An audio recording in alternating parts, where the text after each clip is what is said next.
Hello, everyone, and welcome to Anatomy of an Adaptation. This is a podcast that aims to compare and contrast classic novels with their cinematic adaptations. I'm your host, Nicolo Grasso, and I am finally, for the first time ever in this podcast history, joined by the editor in chief of clapperltd.co.uk and just one of my very, very dear friends, Jak-Luke Sharp.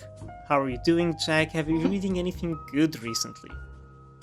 I'm doing brilliant. I'm really glad we're finally doing this because we've had a bit of a run up to this, haven't we? Back and It's forth, back been and it's forth. it's been a long time coming. And I'm glad that for the one person you chose to pick this subject matter on regarding with the Wachowskis, you came to me, which is always very endeared to my heart. So thank you very much. But what am I reading now? Because of you, because of this, where this all stemmed from. Really got. I mean, we're saying this off air. Really back into reading, so I've read quite a lot. But at the moment, I'm reading a book alongside graphic novels. Uh, Nice. So the graphic novels I'm reading. I've just read some Alan Moore stuff, *The Vendetta from Hell*, and then I've just started to read Frank Miller's Sin City series again. I've read them all before, but I wanted to, Oh, yeah, really, really good. okay. Yeah, I'm reading them at work, and they only take like a day to read because obviously I get like 2 hour break. I get an hour break, but when I come home, it's just too warm at the moment, so I'm just sat there reading them. But they're really, really fun.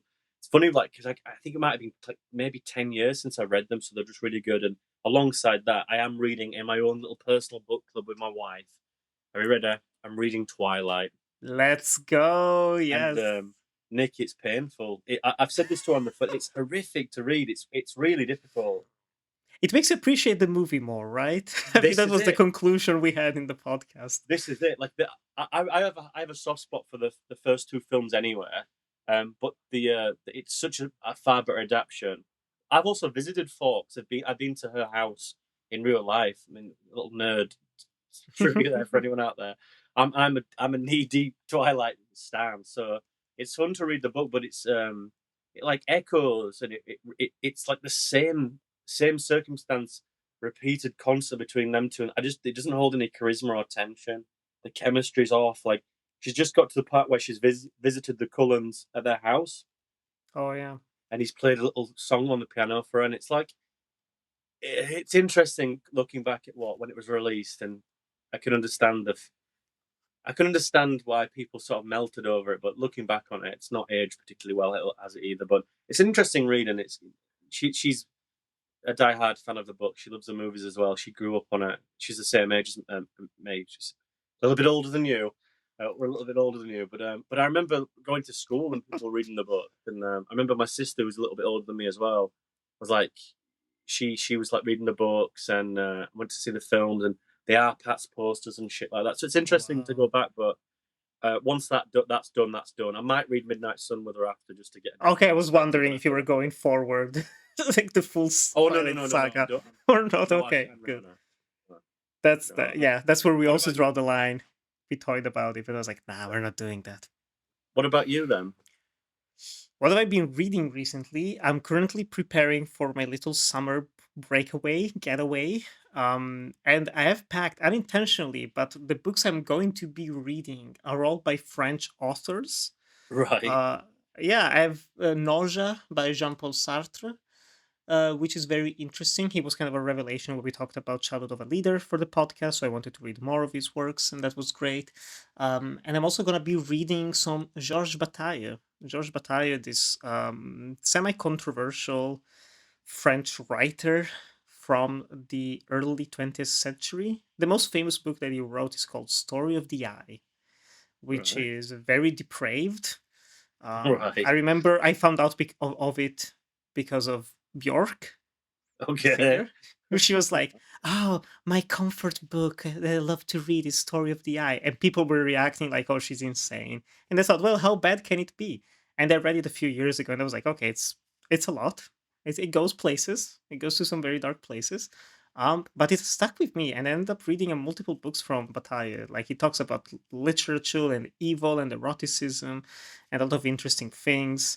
Um, so yeah, those are my fun, light summer Yeah. reading. What a contrast, What a Stephanie contrast! Meyer, and you're reading that hardcore I stuff. do still have Michael Mann's Heat 2. I know you read that this year. I have that. I was thinking of bringing that, but it's a bit too big. And just the idea Oof. of going through 3 or 4 different books during the summer holiday feels a bit nicer than just having like one big book. I did that with The Stand like 2 years ago at this point, or 3 years ago.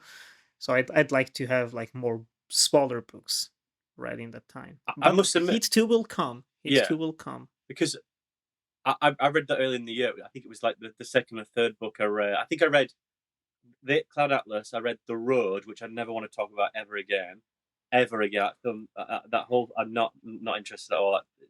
Meh. In like in a good way or a bad way? In a good way. I'm done with Okay. it. I've read it. I'm not interested Fair. whatsoever. I've seen the film. I'm not done. I'm not interested. Then I read No Control Man. I read Heat 2, and I was shocked of how quick I rinsed Heat 2. I loved it. I thought it's how it splits up some chapters. It's really, really, really good. It goes off the Nice. rails in the third act. It's like, oh, this is on steroids. It's not. I think you'll really appreciate. It was like Okay. back in that world. It was so good, so good. Oh yeah, definitely give it a read. I mean, you've got some hardcore stuff there though, so I feel like, yeah. I mean, with this podcast, supposedly we're talking about like, oh, it's just talking about film adaptations, but it's always the heaviest, like it's always the longest books, the heaviest films to talk about. There's Mhm. some very interesting things that I love, but yeah, I definitely need to balance that out with something a bit lighter. And I feel like Yes. Heat 2 will help. It Yeah, will help a I would have lot. thought so. Yeah. But of course, today, as listeners know, we are together not to talk about anything that's excessively complex per se, but it is a dense book. It Yes. is a complex film. Some people would say convoluted. I don't necessarily agree. But we're talking about, of course, the Wachowskis. You are the number one expert on them, the biggest lover. And I was like, I have to do this with Jack. I Mm. don't want anyone else to come with me for this episode because of course today we're talking about David Mitchell's Cloud Atlas and the 2012 adaptation by the Wachowski sisters and Tom Tykwer. In your revelation, you spoke of the consequences of an individual's life rippling throughout eternity. Does this mean that you believe in an afterlife? In a heaven or a hell? I believe death is only a door. When it closes, another opens. If I cared to imagine heaven, I would imagine a door opening, and behind it, I would find him there, waiting for me. I know this was the first time for you reading Cloud Atlas. How was this experience for you? This story of 6 different narratives spanning centuries, all interconnected in a Russian nest doll type structure. How was it for you? Well, I know you're going to ask me some questions a bit later, so I want to keep it the introduction about the film very brief. But when the film was in pre-production, all I remember, and I remember the trailers in 2011, 2012. I remember, Like the uh, 6 minute yeah, famous the trailer, huge yeah. thing with the M83 outro song in it and everything like that. This whole slogan, this whole tagline that came with it, this unfilmable novel, this unfilmable novel, this unfilmable novel. And then having seen the film and seeing it being filmed, I was like, oh, okay, I think that's slightly like hyperbolic. And Mhm. then not knowing very much about the book aside from obviously the context of the film informing of what it is, although we'll get into that a little bit later as well. Um, it was exactly what I thought it would be, with slight twists here and there.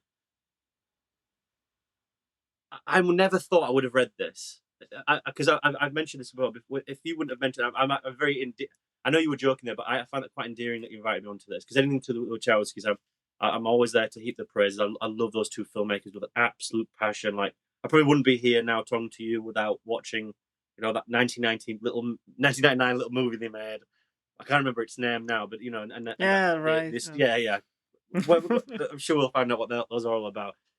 But it's interesting when you mentioned it. I was like, if I'm ever going to read it, I think it needs to be now. And I was like, I can't. I'm so glad you mentioned it because it's always one of those books where it's quite a mammoth. It's got a reputation, and I've heard it through the last decade and a half almost.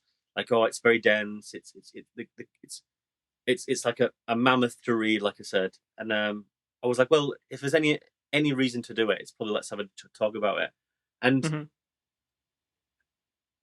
in retrospect, in hindsight, it is a very difficult book to read only in the manner that it's constructed in how it's in its chapters. I thought it was very engrossing. I thought like that it's difficult to describe.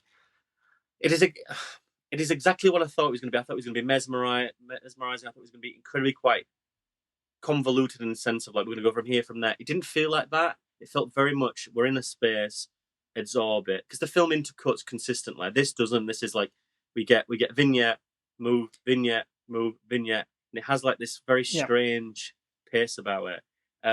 There are bits and bumps in it where I'm like, oh my god, like how am I going to get through this? There's two notable chapters which I'll talk to about. But what was surprising to me, Nick, is the ones that I liked, the stories in the film I thought were were just as good in the actual novel itself.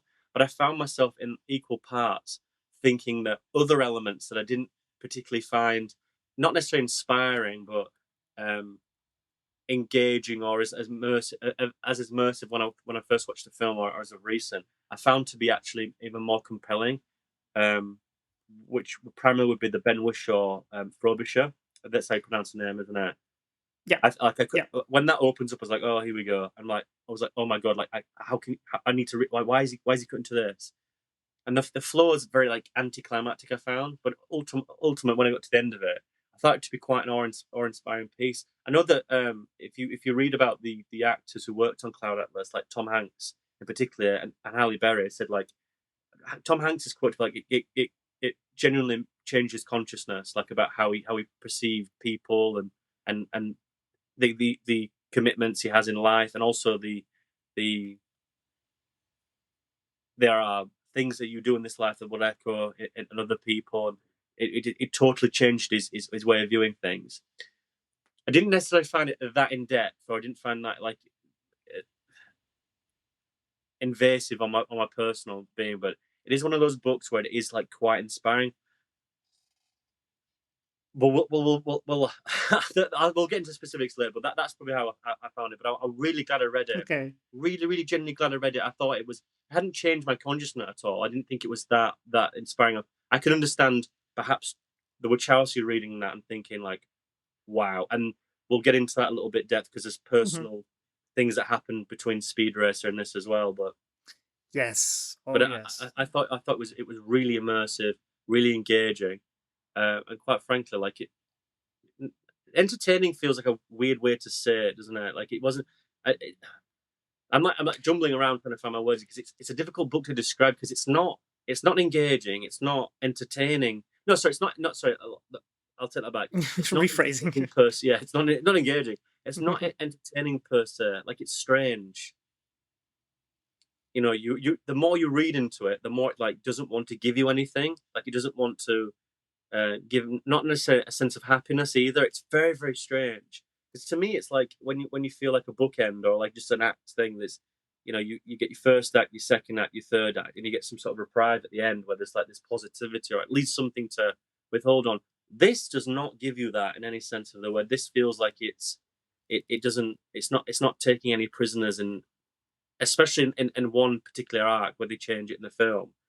I'm like, this is quite difficult to read. Like, that, why is someone not necessarily prospering from their actions? But it's not clean cut. This book at all. It very much Mhm. is. It's gonna present very nasty things, and you as a viewer are gonna have to not necessarily like deal with it, but you're gonna have to take that on board and perceive that in such a way that sort of represents who you are as well. Because there was a lot in this where I was like, my god, like that's just terrible. Like, and there's another bit was like, why that just born idle evilness. And it was interesting how it presents it because I mentioned like something else we read, like the road, and at the end of that book, it gives you this ultimatum upon oneself about like how do you perceive that? Is it a positive thing that this final thing? It's like it asks you internally a question of how you see humanity after everything that's happened. This is a little Mhm. bit different in a sense of it very much it convicts on its on the notion of not everything is happy, not everything is plain sailing. We're going to present life as such, and I think that the film does a little bit of a different dance there. But I'll throw it back to you anyway. This is the first time I've read this, by the way. But I don't know if this is the first time for you as well. It was as well. Yeah. Yeah, Right. yeah, yeah. I was familiar with the film. I'd seen it a few years ago, maybe even back in the podcast, like old podcast days, because we're doing a lot of Wachowskis, and I was like, let's just finish watching their filmography. But this was my first time reading the book by David Mitchell. Similarly to you, I had heard so much about it. I think it was in the like Guardian, New York Times, like top 100 books of the century thus far. It's often lauded as one of the most important, ambitious books written in the past few decades. And I can see why, but in a way that's much more playful than I expected. I was reading a little bit into David Mitchell, and it was talking about actually an Italian book by Italo Calvino being an inspiration. It's a book called If on a Winter's Night a Traveler, which is essentially very similar to Cloud Atlas in the sense that it is a collection of short stories that are just abruptly cut at some point. You never get Yes. any sort of proper denouement, ending, finality to them. And this is something that inspired him. And he was thinking, what if at some point you actually pick those stories up again? Like they end, you move on to something else, but then you actually circle back around. And that's where the structure of Cloud Atlas began, which felt more gimmicky than I thought at first, because it moves chronologically in time. You start from the 19th century with the Adam Ewing Journal, this lawyer in the Pacific who's witnessing the Mori Mori people and like indigenous tribes on islands, and he gets sick, and then it just like abruptly cuts. He's like, that's the end of that. Let's just move on. Second story, and it's the letters from Zegelham, the ones we were talking about, played by Ben Whishaw in the film, and he just keeps doing this, where it's reaching this dramatic um, climax. And it's like, oh my god, what's gonna happen next? And it's like, cut, stop, let's start a new story, let's introduce new characters, let's change writing styles. Like you have Mhm. this classical 19th century type, like, oh, it's very polished, and then you cut to this more informal, sorry, letters from the 1930s. Then it turns into this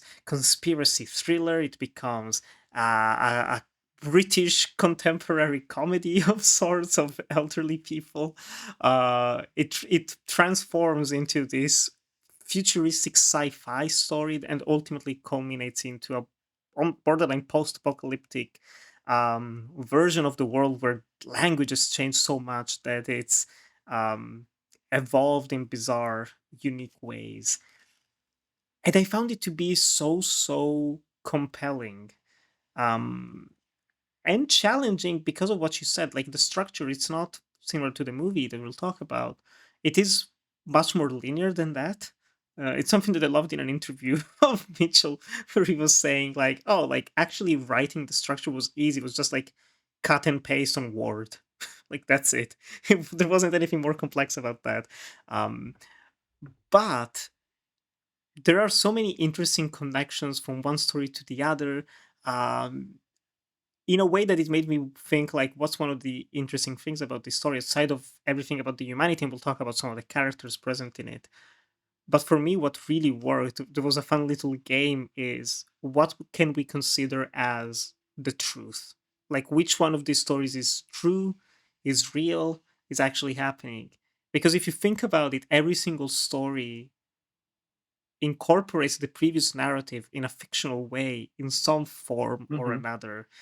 You have those journals of Adam Ewing, and the characters of like the composer is saying like, they're just written in such a weird way that it doesn't feel authentic to the time, so it can't be real.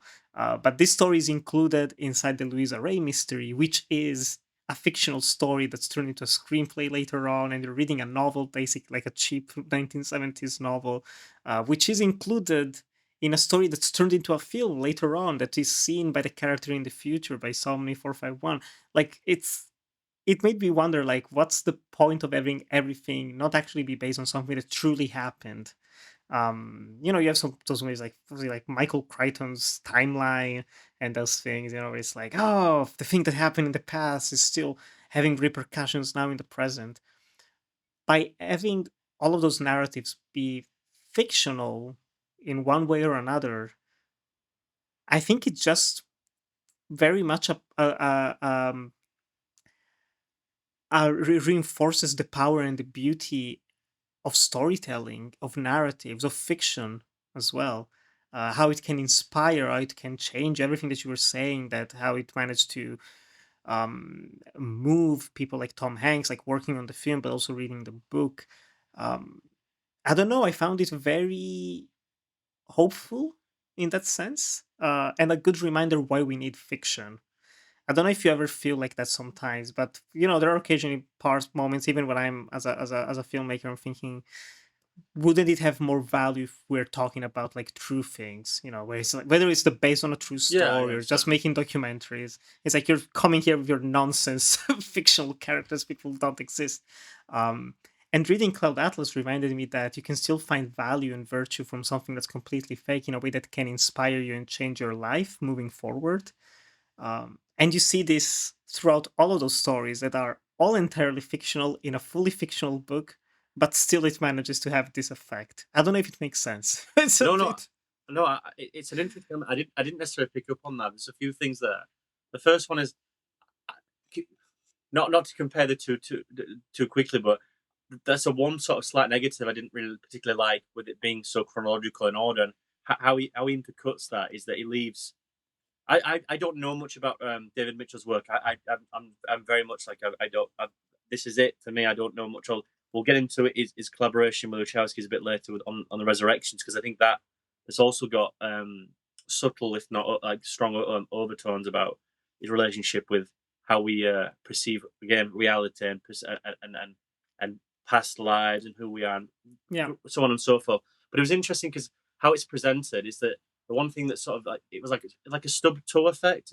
Every time we were just about to cut away, there's like a spoiler, like a very slim but very much on the nose spoiler about either what we've just read. And to me, it just felt like it just felt like an anticlimactic thing. It was like it wasn't.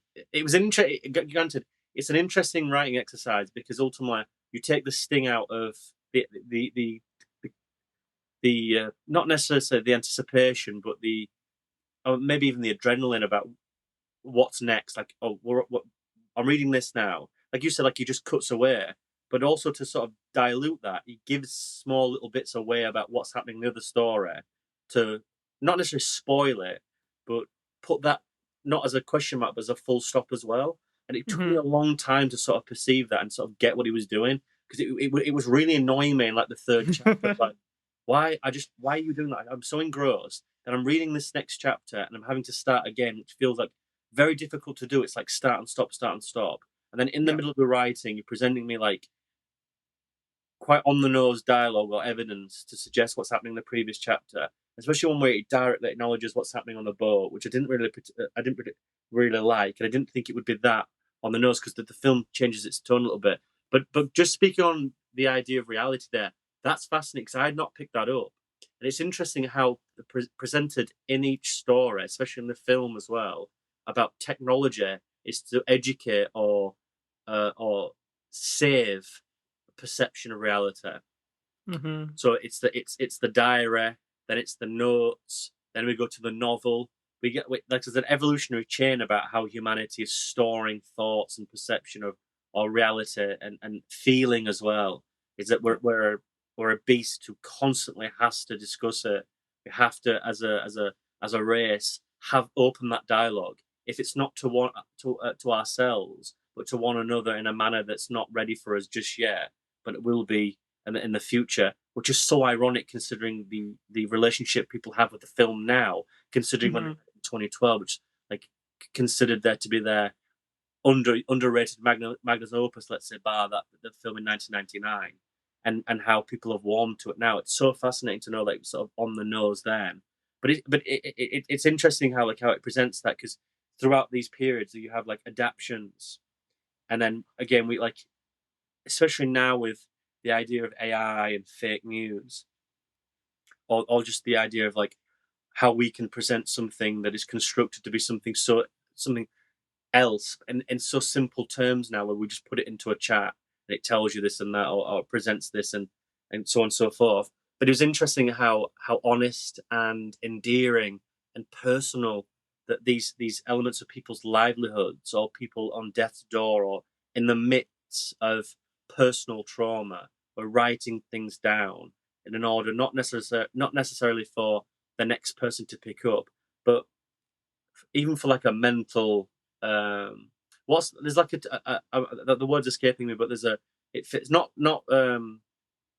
to in order to do something to de-stress, it feels therapeutic. Oh, So like a therapeutic, therapeutic, cathartic.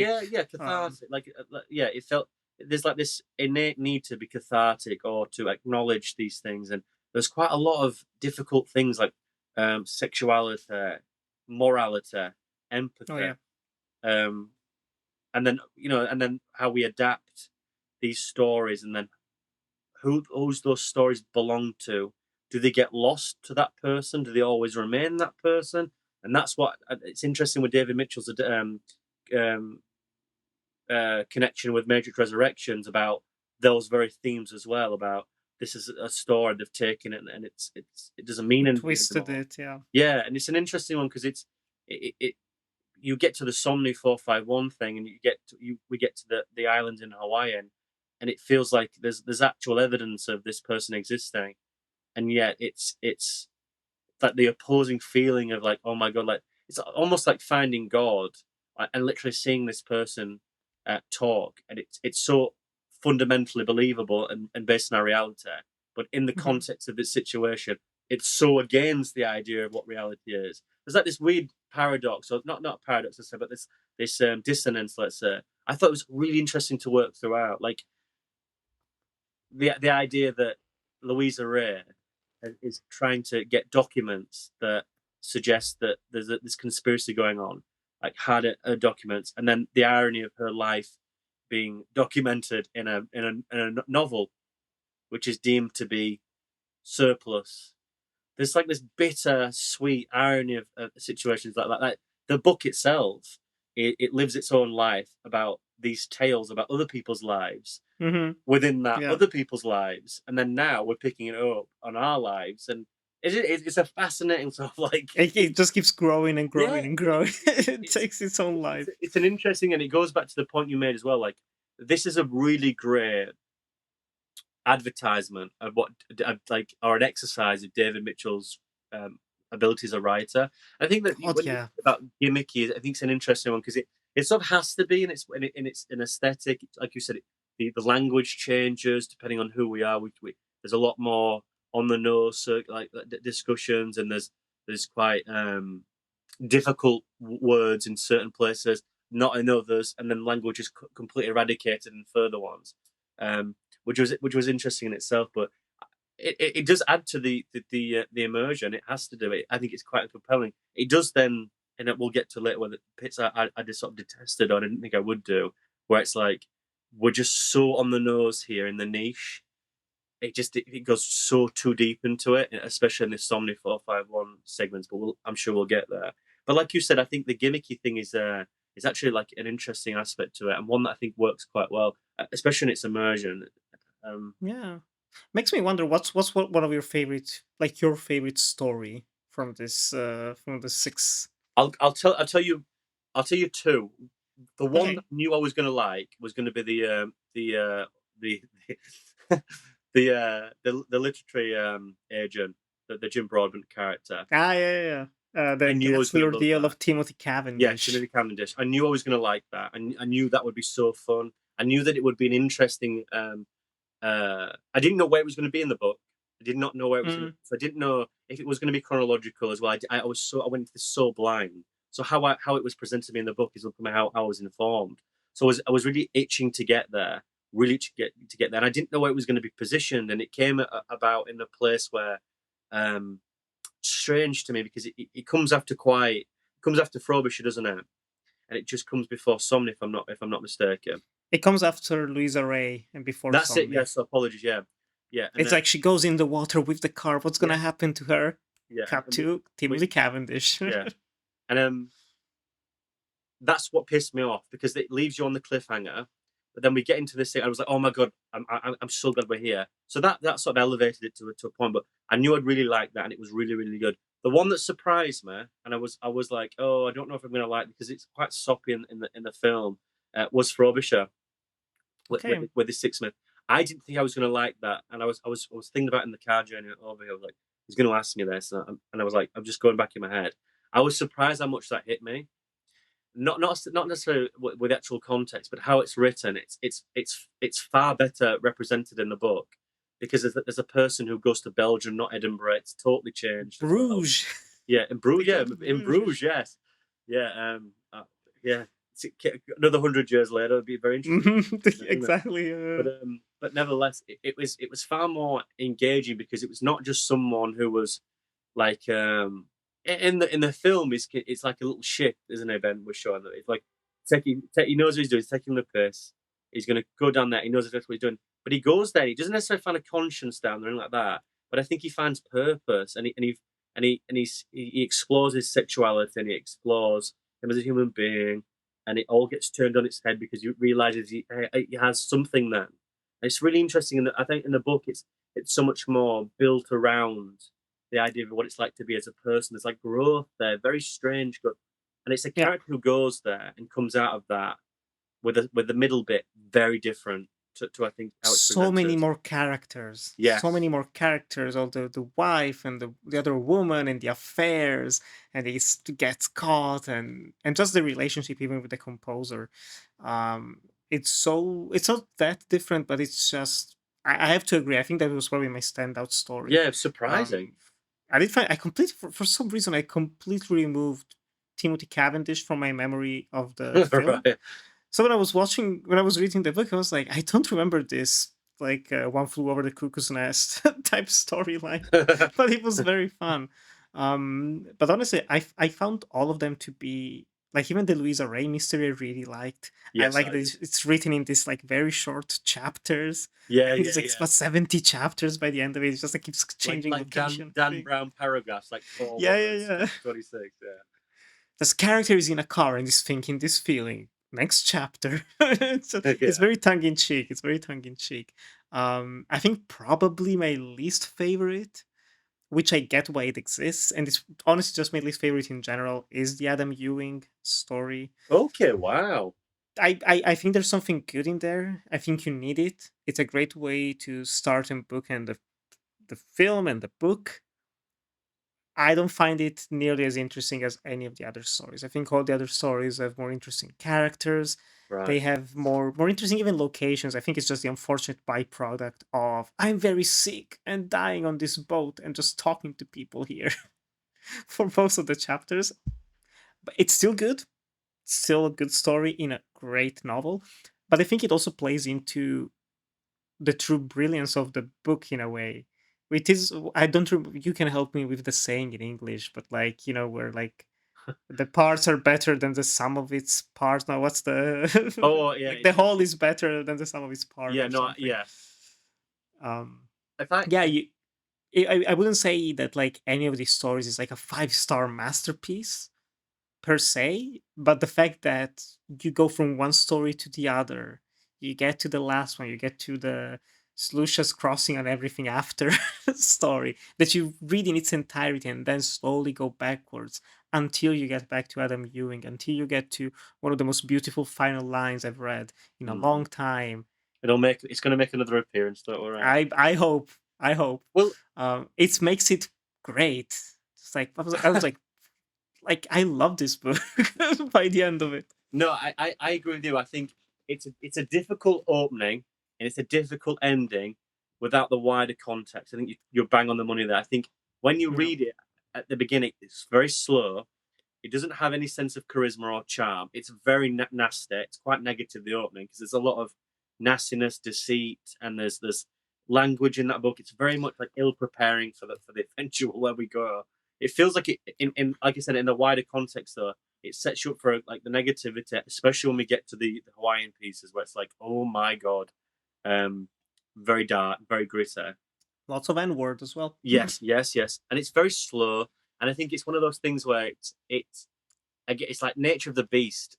The idea that this person's been slowly consumed and poisoned, and it's extremely like insufferable moments, and it's very slow and prolonged. Hmm. That sort of identity is then brought through in the writing style as well. It's very much dragged upon. Like there's quite a lot of dire entries, and the language is very difficult to just engage with on face value as well, especially from an opening chapter. These opening chapters or this opening part one to the story. It's like if you can get through that, I think you're golden. For me, it was a tough one. That is a tough one. But it was one at the end where, again, I appreciate the overall thoughtfulness of it all. I might shock you here. The one I really, really, really didn't like is the Somni 451. Okay. I found that to Okay. be, on occasion, genuinely like difficult to continue. It For was like, content or for the way it's written? Because I think the way right, it's very interesting how for people who have not read the book, um I mean the language changes after Timothy Cavendish. It gets with Somni and the last story. They start using, I think, like here they mention things for like, I don't remember at this point. It was like the Disney, like they throw the in so many stoner. words, the Sony and the Disney and the things like those references to pop culture. Um, but like it's as if you were talking about a film, and you wouldn't use the word film, you would use the word Disney, and you wouldn't use the word chair, you would use the word Sony. Like I'm throwing it out there. I don't remember like the specific, but like it's so weird. That's a bit alienating. It works for the sci-fi setting, but was that one of the reasons? Like just the way it's written, Not made it a bit necessarily, because harder. I appreciate the approach of like it goes mass corporation, doesn't it?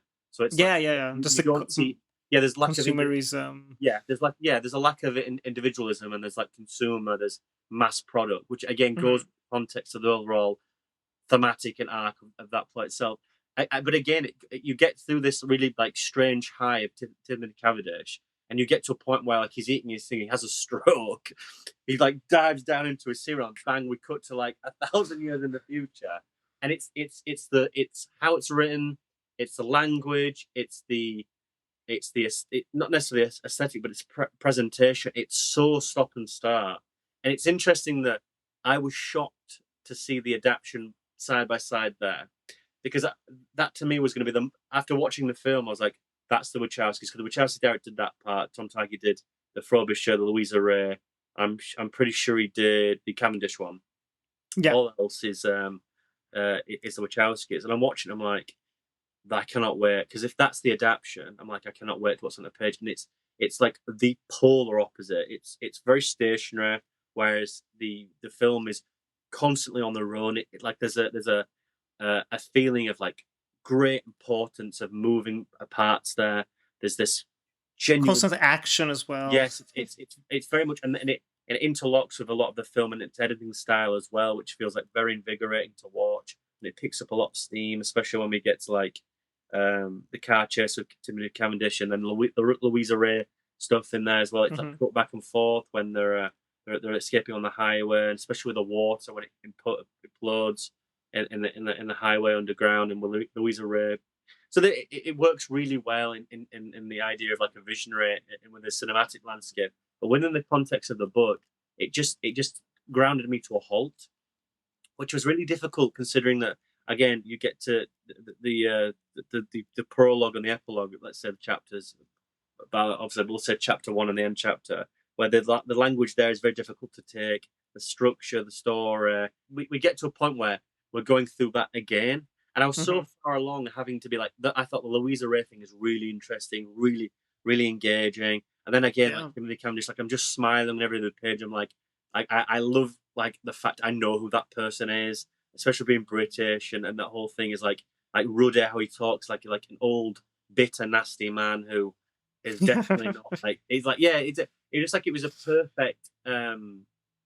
perfect opposing feeling to like the very nastiness of everything. And you get like one who flew the cuckoo's nest with the characters there, and you get like the Great Escape thing. It just felt quintessential British, which I thought was really interesting, especially from two Americans and a German director. I just thought it was so well crafted within the film.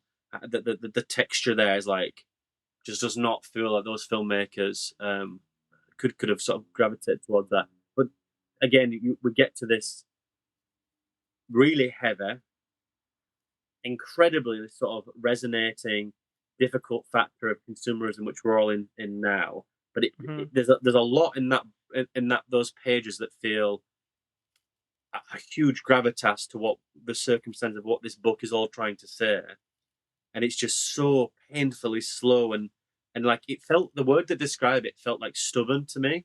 Does that make any sense Okay. to you? Like I know that's a weird description, but it feels like the book alienates you to read that those chapters in particular, which to me felt like a complete like counterintuitive to how imperative and important those parts really are. Because aside from the Timothy Cavendish thing, that feels like the next step, doesn't it? Like it feels like we're already there, aren't we? Like we're all branded, Hmm. we're all into like tribal warfare. If it's on a literal level of warfare, but also with consumerism, where you've got androids and apples and like your car and stuff like that, and especially about race was interesting there about what's happening, especially with like China and Taiwan and stuff, and about taking over. It's an Hmm. interesting thing about we'll get there about multiculturalism as well, and consumerism and where stuff is made and where it goes and war and where stuff is safe and high tide levels coming up. It's all there in the film. Like it's and in the book it's like that feels like key pages to inform the viewer, like cusp to me. Like we're almost, we're not that far off there. It was And so interesting instead, yeah, quite sad, yeah. And it's interesting, like how I don't know, it might be different for you, but you'll know this. Where that book gets me is the beginning where she tells a story about working at that fast food restaurant and like the way they're spoken to in the book hmm, as well. And I remember like you go to like a McDonald's, KFC, and stuff like those people are treated like utter shit. And it's interesting, like no matter if that person was real or a fabricant or whatever, they would still be treated the same animosity, regardless if they were a human being or not. Which and is they such a cannot horror. Yeah, react. They cannot do yeah, anything about it. Just take yeah, it on the yeah. chin. Which is such a horrible indictment about how we are as a populace that we would still treat that person, human or not, as beneath us, regardless. Which is terrible to say the truth. But regardless, it just felt imperative to inform the viewer, and it just felt so stop and start, and having to send people to nuclear boundaries and dig the soil and stuff like that, and come back with burns and resistible, and how they're made as a product themselves, and where they get to be recycled. It It's feels like an interesting aspect about how we as a society, you know, we get pushed to go there, pushed to go here, and it doesn't matter because there'll be more the tens of 15, 20 people behind us in a line having to do the same everyone's meaningless disposable. jobs. Everyone Yeah, like exactly. doesn't matter who you are. You're just a number. Yeah, and it, and Four it, five one I- whatever. it feels like that theme is obviously quintessential throughout the work. There's people pretending to be other people. The doctor is obviously this like serial killer, Different and forms of slavery. You see it in the yes, yeah, historic sense in the beginning, and then later on in the future as well. yeah, nothing changes. Yeah, it just Mm. changes on a product level, and how and obviously slaves being sold then, slaves on a corporate level who have no choice of freedom. They're not even given rights, which is an interesting one. It just felt undercooked, and it didn't in the sense of me being like so invigorated on the film. I was like, the one thing I was just truly like waiting to be like mesmerized. Like I can't wait to jump here, see how that's going to be done, and it was quite disappointing, I would say, is probably accurate. It was very much underwhelming, anticlimactic. And then to go back with Zachary, which again I've got slight issues with, but I seriously had to come to terms with that arc, because that to me is like the most depressing arc. Because in the film it's different. The film is presented different in a way that it's very much mistakes are made, but there's always hope. That man in that book is the most ignorant, naive, and genuinely again. But we talk about these parallels about racism isn't quite the right word, but there's a lack of acceptance for other people of other kinds. Even in the future, the primal urge that if someone is different, we should push them away, and how we Mhm. see that in the opening. I love those parallels, and it's interesting that it probably annoyed me on more of on humanity level or human level of watching something and not seeing a progression, which I think is really well done in the book. It's my personal issue I have there. It's like, my God, like this is so suffocating to read, but how that person then prospers. and other people throughout this who you probably hope would have a better ending, die. I think it's a really bitter, but not. I won't even say sweet, but it's a bitter reminder of the life is not the way we perceive it. There's not a story which it has a good end and a bad. Some people have a just reward, others prosper and don't. Other Mhm. people have horrible lives and never prosper. That it's an interesting one. Timothy Cavendish doesn't sort of see any reward in his life now, but then has the adaptation and his life lives on and through the medium of film. There's an interesting aspect there. It's an interesting conversation about. Well, but again, you talk about bookends. The how it ebbs and flows and weaves into each other, interlines. Again, to Mitchell's credit, not only is it quite awe-inspiring, but I think it's incredibly well done. Really well balanced, actually. But yeah, Yeah. the Somni stuff was, to me, really difficult to entertain. That's fair. That's fair. I think this is also a good point to just like fully dive into the film itself, Oh, of course, yeah. because it's so hard to separate these two entities. Of course, Cloud Atlas came out in 2012. The genesis of the book of the production, and maybe correct me if I'm wrong, is that actually on the set of V for Vendetta, Yes, Natalie Natalie Portman. Portman gave the Wachowskis a copy of the book. They fell in love with it. They promised they were going to make the movie with her. It kept being postponed and postponed and postponed, and then she got pregnant.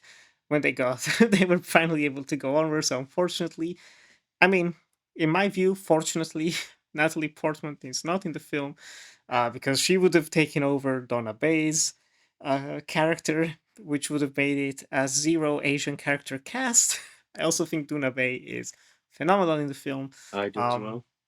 and because of the scope of this film, because of the production, everything we talked about already, they needed extra help. And so they had Tom Tykwer, this German director who had already done, of course, Run Laurel Run, which is a classic. He had done also Perfume with Ben Whishaw. They decided to split directorial duties, shooting a lot of the film on sound stages in Germany, in Babelsberg, which has been used a Hmm. lot by the Wachowskis later on, more recently also in John Wick Chapter 4. Great studio near Berlin. And they also shot some sequences actually on location. And so I have to say, this was my second time watching Cloud Atlas. It has been like 5 years, I want to say, since my first viewing. I forgot how gorgeous this film is, how seamless, not seamlessly, how smartly and cleverly they implement both real locations, like actually shooting on the Spanish islands with gorgeous weather and the landscape and the water and everything, with very clearly fake sets, but fake in a way that fits the narrative. Like when you're in the Louisa Ray mystery and you have Halle Berry and Tom Hanks kind of like talking on this balcony, and there's this glorious sunset, the golden hour, which is 100% fake, and you can tell it's fake, but it works. I think that's one of the beauties of Cloud Atlas as a film, is how they take the structure of the book, a book that's entirely about storytelling and the power of stories, and they decide to make it this really incredibly hard editorial effort of constantly switching from one story to the other, and basically at the same time, I don't know how they structured this. I cannot imagine. It must have been so hard, but they managed to have at the same time two or three narratives follow the same beats simultaneously. I think you mentioned it briefly before, but there's like a moment when there's a chase in the Somni 451. It's intercut with a chase that Louisa Ray is experiencing. There's the moment when Timothy Cavendish feels like everything is going poorly and is losing. It's like, oh, there's no way to escape this place, this infirmary. And then it cuts to Louisa Ray, who's falling in the car in the river. And it's like, oh my God, it's the lowest point of the character. You have the moment of love between Sixsmith and Frobisher, and it's intercut with the romance of the people in the future. Like, it is ambitious in a way that I don't think got enough credit at the time. I think now people, as you mentioned, are coming around to it, rightfully so. I think it's also an essential film for the Wachowskis. I think without Cloud Atlas, we would not have this second wave almost. Because correct me if I'm wrong, wasn't Speed Racer the last movie they did before this? Correct. Um, which is just an insane labor of storyboarding and editing. It's like everything has to be perfect up to the last details. And in here, it feels like they actually managed to let go of some of that perfection. And then you see that translated into Sense8 and, of course, into Matrix Resurrections. Um, I love this film. I was shocked by how much I loved it. 3 hours long, almost. It feels like 80 minutes, honestly. It's just constantly moving. Jack, what was your experience watching Cloud Atlas for the first time, and what was it like revisiting it for this podcast? So there's a lot to take in there because there's so much you've touched on that I love to talk about. Because make mention that I want to talk about the use of color in this film as well. Oh, we will. On We will. sense, but I remember after Speed Racer came out because I just started high school then, and I was like, I remember there was always talk about them making two screenplays, Cobalt 9, which is an Iraqi love story between an American soldier and Iraqi soldier, told through like flashbacks and presentation, like through narratives of scholars talking about the human race and stuff like that. Again, ambitious, never been produced. And then I remember that in 2010 there was a conversation about they were going to adapt a book called Cloud Atlas, and I was like, that's interesting. And obviously not really knowing anything about the book, but again hearing that phrase, the word ambitious, unfilmable, these sort of like questionable questionable words, like constantly like following this. And I remember like reading back so much. I remember they all moved to Puerto Rico, and they were writing like a draft after draft. Tom Tykwer, the two Wachowskis, like constantly for I think for 4 years. I think the Wachowskis put $25 million of their own money into this as well. I think anything they made on the Burly Man Chronicles, which is like the comic book stores that they did with the likes of a lot of the Matrix stuff, a few All Hellraiser right. Yeah. inspirations. Yeah, that was all went into it. So they were knee deep into it. It also comes at a time where I think after um, there's a very interesting aspect after they make Bound, which is very much internal on a literal sense, and also a physical one where it feels like there's a lot of soundstage there. Then you get to the Matrix, which is also like predominantly soundstage. Then you get the two sequels, which is prominently on sound stages, like if not at all. And then what do they make after that? After like a 4 year break, they go into production on Speed Racer, which is completely and totally set on a stage in Australia. It's all artificial. And then, but the end of the Matrix Revolutions is there's that skyline, there's a bit of injection of color, which I think is always like really done well to infer the next step for them, which was inject a level of color into their filmmaking, which then Speed Racer comes into it, but also into their lives as well. I mean, between 2008 and 2012, you know, the Wachowskis were two different people on a literal Oh sense, and yes. also, yeah, yeah, as two trans filmmakers. But they were on a literal sense, and also I think on a different sense as well. And I think on the set of V Vendetta, I think that book probably may have spoken to Lana more on the nose, and then Lily Wachowski probably maybe a little bit further on. But during this time of production, there's also the transition that Lana Wachowski is going through, which is I remember reading about like on IMDb, like um, the use of like the dead name, and then is now Lana. It's going by Lana Wachowski with their BDSM girlfriend, which not only is that like totally invasive to someone's privacy, regardless of sex, creed, or gender or religion. I think that's just an invasive piece of privacy. But it also came at a time where those things were not very common knowledge within either the cinematic landscape, Hmm. but also just in normal pop culture as well. That was like the anomaly. And obviously, the Wachowskis were deemed to be like quite private people after the Matrix sequels as well, and not wanting to do any press, having a fallout with Joel Silver. and Warner Brothers working exclusive with them in their contracts. I think it's an interesting one. And I remember, like many other people did, there was a press conference in Berlin. The whole cast are there, and Lily and Lana, Lana as well as Lily with their dead name there, are presented to the world, which is not only incredibly brave at the time, but it's not only is it very invasive, but you ultimately get the dog out the track straight away onto the Mhm. field. Is that they're presented in front of everybody? Let's get it over with now, and then let's talk about the film. I think coming out as Lana Wachowski at that time, and also with the production of Cloud Atlas, probably couldn't have come at a better time for not only their mental fortitude, but also for the next step. Like it totally and utterly took the sting out of the conversation, which I think is genius.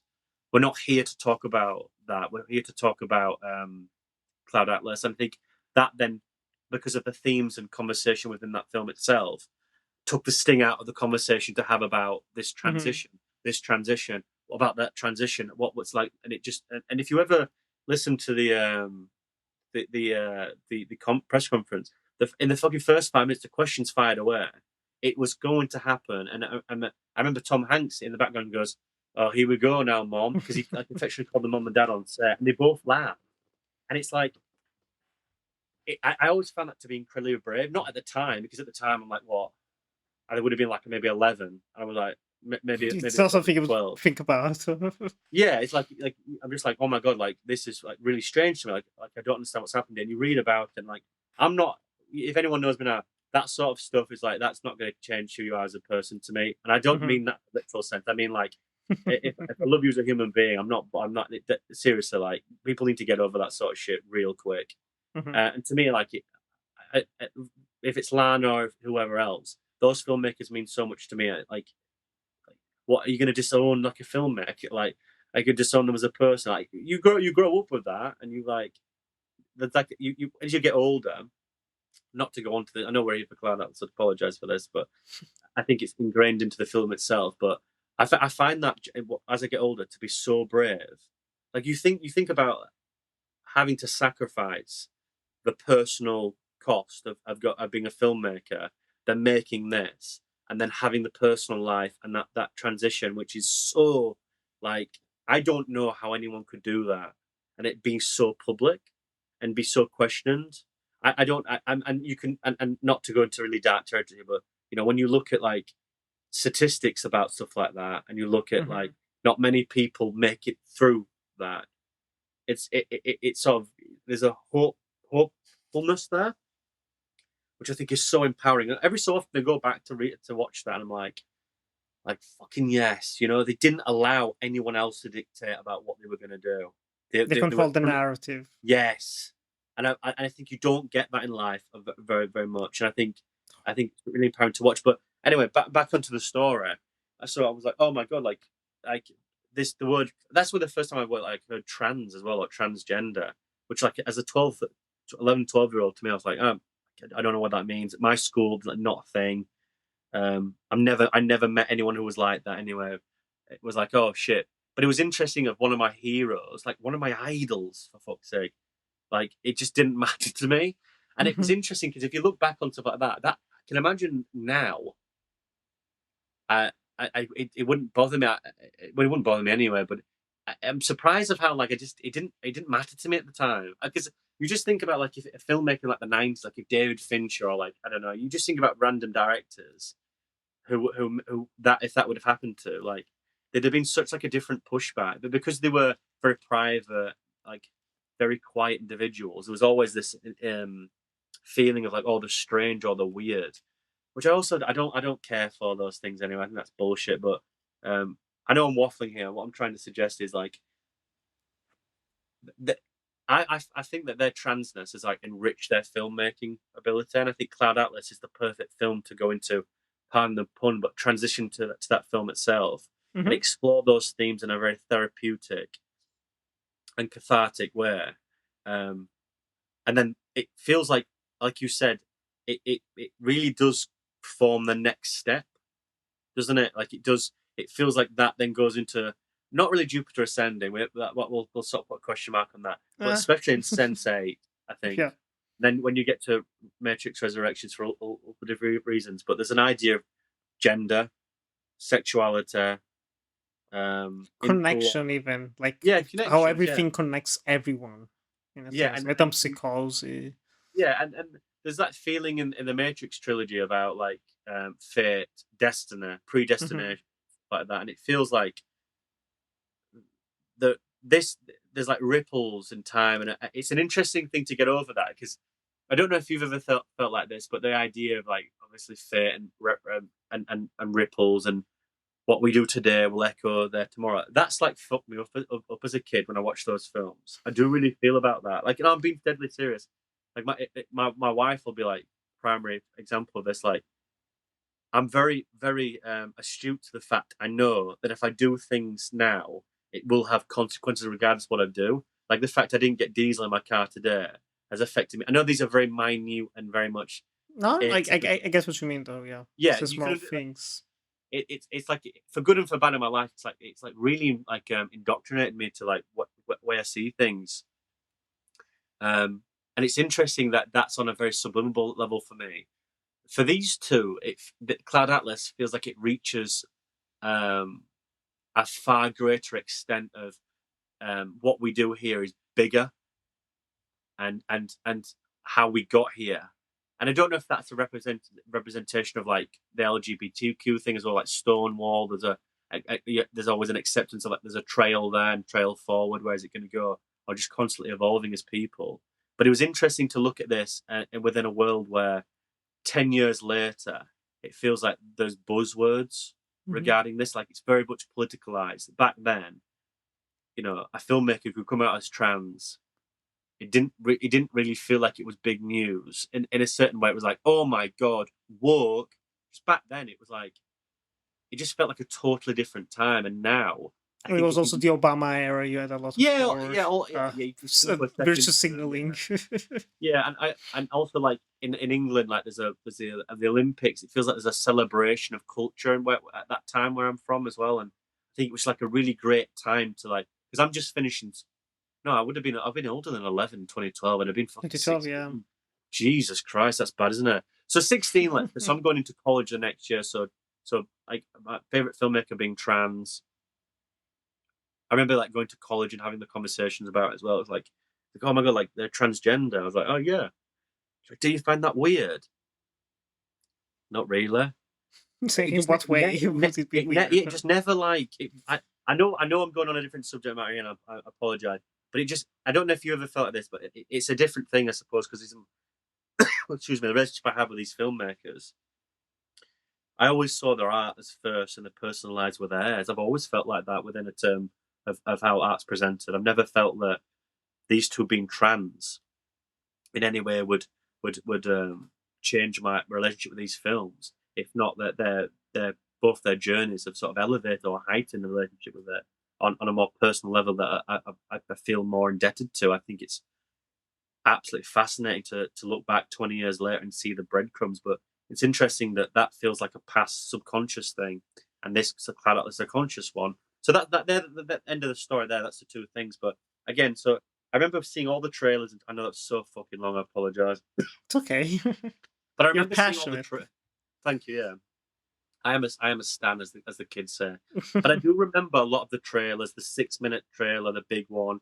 I remember the like Warner Brothers, the biggest independent film ever. I remember seeing all these fucking these early onset things about going to on set, and I remember reading a review about Hugo Weaving having to be like being asked about Lana Wachowski's transition. It was like I remember reading it then, like he's like that nothing has changed. Like it's you know I don't want to. I have to say this in context, but they do mention their dead name. It's like, oh, I knew them then, and now I know them now. Nothing's changed. Like they're always quiet, but they're really. I will always work with them no matter what. It's not change anything. And I always thought was quite not that brave, but that's ultimately who they surround themselves with. And I was always glad that they were in a place in that film where there was no bastards, and you know what I mean. Like there's just no Hmm. one who comes out and go, "Well, I actually didn't. I felt really uncomfortable." It just felt like just a really safe set, and all the buzz coming out of it, and then it goes to I don't know if it was Telluride or I think Toronto they went. Toronto. That's the one, and it was Yeah. like it's really ambitious. It's really difficult to sit through, and it's like the Wachowski thing. And I was like, God, like I can't wait. No one would go to the cinema to see it with me because I was like 16. No one was showing the fucker anywhere because um, the Dark Knight Rises was on, and it came out like a worst time where the superhero buzz comes out. But I anyway, remember even Life of Pi was another unfilmable book that came out yeah, at around same the same stuff. time. I think it was like January in 2014 here when both came out, and everyone went. I went to watch Life of Pi, to be honest. Yeah, and I remember I remember watching it on Blu-ray. I've still got the Blu-ray when I bought it in 2012, and I was like mesmerized by it. I couldn't believe that you achieved that. I could not believe how they made that. And it's interesting that there's very little there to sort of show within their filmography a growth, I suppose, because you've got the Matrix films that you see as one. I hadn't seen Bound for years because it wasn't available until Arrow released it. I didn't see that until a lot later. But you had like the set of Matrix films and Speed Racer. You didn't have a lot to go on. You didn't have like Wes Anderson making a film every 2 years. You didn't have Hmm. like the Nolan stuff at the time, like making Batman movies. Like there wasn't like a lineage of identity there. It felt like you've gone from the Matrix to Speed Racer. You've gone from like serious to wacky. And I think Cloud Atlas has sort of formed an identity going forward. And I must admit, looking back on it now, and I've seen the film about 6, 7 times. I don't watch it very often. I must admit, but I agree with you. The pacing's electric in it. I just get. I can't explain of how like electric that pacing is. Like, there's an achievement there in its own right. Like of being like Heat is Michael Mann's film. Like, there's so much in there. It's so dense, but yet feels so accessible. Hmm. It's so simplistic yet so difficult to shoot, and I think that could not be more of a praise in its own right. The production is such a difficult one to go through, and back then I don't think I don't appreciate when I was 16. Now when I'm 28, looking at frighten me deaf saying that. But when you look at it in perception now, and look at films being made now. God, we had it so good. We had art take precedent, an incredibly like invigorating piece of self-conscious, self-meditating work to the masses with their own money put forward. And look at it now, and I'm just like, what an achievement! Like Yeah, like a having actors cinematic constantly piece. move from one country to the other to shoot Yeah, different scenes during the same week. I mean, I remember It's reading a about lot. like this. No one would sign on to it until Tom Hanks was in set in Berlin. Like, people need to turn up, and then everybody did. And I agree with you. I think that it going forward as well. Like Duna Bay offset is in Jupiter Ascending, then is in Sense8 as well. There's like a working relationship with Tom Tykwer as well with Mhm. Matrix Resurrections. Obviously, David Mitchell as well. This film feels like a pinnacle within their own careers in itself of finding a safe space. Which I look back on this and I hope they're doing the same way. That it just feels like a really safe, inviting, invigorating experience to explore art. Don't you? Did you ever Oh get that yeah. feeling like watching it? Like it feels. I mean, Did you? just I for tell you this, just as you're a filmmaker, you've got more present to say this as me. Do you just want to go out and make something after you watch this? oh yeah, oh yeah, yeah, and Did you just get have the bug? fun with it. Just Did have you ever fun get? because you can tell. Doesn't matter how actually like physically tiring it was. It must have been grueling, but you get the sense that everyone was having such a blast working on this film.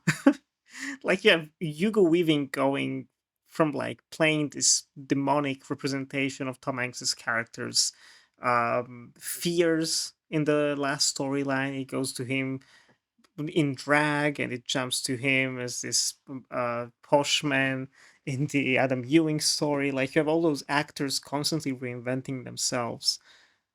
It must have been exhilarating for them, and everyone gets a chance to shine. That's the thing. Like you have a cast, we haven't mentioned them yet, but just like Tom Hanks, Halle Berry, Jim Broadbent, Hugo Weaving, James Darcy, Ben Whishaw, Donna Bay, Jim Sturgis, Keith David, Susan Sarandon, Hugh Grant. Like it's Mm-mm. a packed cast, packed cast. I would say maybe Susan Sarandon is the only one who doesn't get a moment to shine. I think she's fine, but just the characters she has to play are not I the would most agree with that. interesting. Yeah. But everyone else has like that one character that one moment where you go like, "Holy shit, they are great." Do you have a favorite? Because honestly, they don't have. There are noticeable differences in terms of adaptation here. I think we mentioned some already in the first part as well, but just like the second story, the one of Letters from Zegeldam, with the composer and everything, it's not set in Bruges; it's set in Birmingham for reasons I don't know. Probably cheaper to shoot in the UK than in Belgium. Um, you have some minor changes to the Louisa Ray mystery. The Somni 451 story has way more action. It's way more exciting. It's way more cinematic after all, which as it should be. To be honest, you can't just have an hour of an interrogation just happening. You need those flashbacks. You need to make it something exciting. And it is nice to see, as you mentioned before as well, um, the different styles the director says, where you can see the Wachowskis shot that. Where it's like the energy Mhm. and the action, and they're whipping and moving, etc. And then Tom Tykwer, you have those like more quieter, like, oh, we're shooting in Birmingham, we're shooting in San Francisco, or like, I mean, fake San Francisco. um but it all still blends together seamlessly. It never stands out in a negative way. I think it's something that maybe just we know because we know about the production and we love these filmmakers. But like, I watched this with my family and they were none the wiser that like different people directed different sequences, different stories, and they were engaged from beginning to end. So no, it's impeccable. Do you have a favorite story here that's maybe different from the book, or is it still Timothy Cavendish, your boy? No, no, it would still be Cavendish. The one thing that I thought was interesting, again, we look at the actual adaptation itself, is that the book is presented like obviously with the main characters being the chosen birthmark people, This but comet that's that not they have. with the comet, but that's not necessarily um, accurate with the adaptation of who they're going to cast. In sort of in a difficult way of hindsight not being a wonderful thing, I would have perhaps in a different life would have been interesting to have read the book and then seeing how I would have inferred that with the casting, because the Mm. casting I think is impeccable. It's the one thing I think in the film and above a multitude of levels here where I think they're at a fucking A game. I cannot express in higher terms the editing here, and I will get I just how it flows, the rhythm. It's so compelling to witness. It's so engaging, so immersive, and ultimately, the one thing that I think that it represents within stories is that how it flows, that it can find pause, reflect, it can find steadiness, and then double that up with a feeling of immersion of impeding action set piece, and then Hmm. slow right down and understand the texture of kiss, texture of touch, of emotion. The balance there is extraordinary, and I think even to even to manage to do that within one film, an hour and a half, the fact that we're juggling six, probably five, six stories here, like 4 or 5 stories, let's say, and being able to find a balance here, I can't even fathom the identity of how to even find that within the editing suite. That must have been one, if not the most difficult undertakings in order to find that nature of the beast here. Because there's this rumored Netflix 3 hour, 5 hour cut they've got. The Wachowskis have said that doesn't exist. The Netflix producers or the Netflix, one of the shareholders said, well, they've seen it. But Lily Wachowski did an Academy Award conversation Conversation. with one of the animators on the Matrix trilogy, and but they had done a video of Collider, and she was like adamant, like, no, what you see presented in these films, that's our final cut. We don't really like deleted scenes because obviously what's in there is what we wanted it to be presented. Once you add the other little sprinkles, it's you get to see textures as not our final vision. And also, where do you stop? I think it's a perfect thing for just over 3 hours as well. I think it's 2:58, isn't it? Or close Uh, to it. Yeah, yeah, yeah. yeah, I think it's perfect for that. But just going back to the casting, as you said, I think that is impeccable. I think Jim Broadbent as Timothy Cavendish is like, It's inspired. yeah, yeah, like it, but it all feels inspired, doesn't it? It all feels just like pinnacle of what these actors are brought in to do is to do that job as their main character. But then the other little bits of here, there, and everywhere, it also feels brilliant. Like Tom Hanks playing the Doctor is like so against type, but like so invasive and gross. You know, with the teeth, I think that's perfect. But I also found him playing the Irish gangster with a book. I thought that was like quite, yeah. Just chewing the scenery when he comes Yeah, on with the I grills. like one of like the little small highlights of the piece. Um, I don't know, like there's all these little bits where these characters throughout their own filmography, as actors, should I say, have been able to present that, but you only get like 10 minutes here, 10 minutes there. I think this as an actor is a paradise in order to explore the nature of art itself, which in question again goes through the thematic of the film, but also on a meta level of these filmmakers in really quite exploring the idea, well, the further merits of how far they can push this. Three crews, well, two crews ultimately filming simultaneously, one going to the other, one going flying back to Berlin, to here, to there, and everywhere. It's a mammoth of production, which ultimately goes back to question the idea of, well, what's necessary in film about the novel? Is it the logistical sense of it? Because that to me is sort of the priority. Like that's what I think is unfilmable. But I think it might be the innate age of how are you going to orchestrate this in order to flow. And I think if you look at the film and look at those question marks, I have to say, granted, I am a massive fan of these two. I also quite like Tom Tykwer's work, but they do put that to rest quite quickly and quite early. And the fact that these questions were even asked of them when in 1998 or 1997, when they brought the Matrix to Warner Bros. And Joel Silver, everyone was like, "Oh, we like it. We just don't know how it's going to look on screen. How are you going to be able to get this done?" And they storyboarded every second of it and presented it. It was like, and they put it as a comic book. Anyone go read out the Art of the Matrix.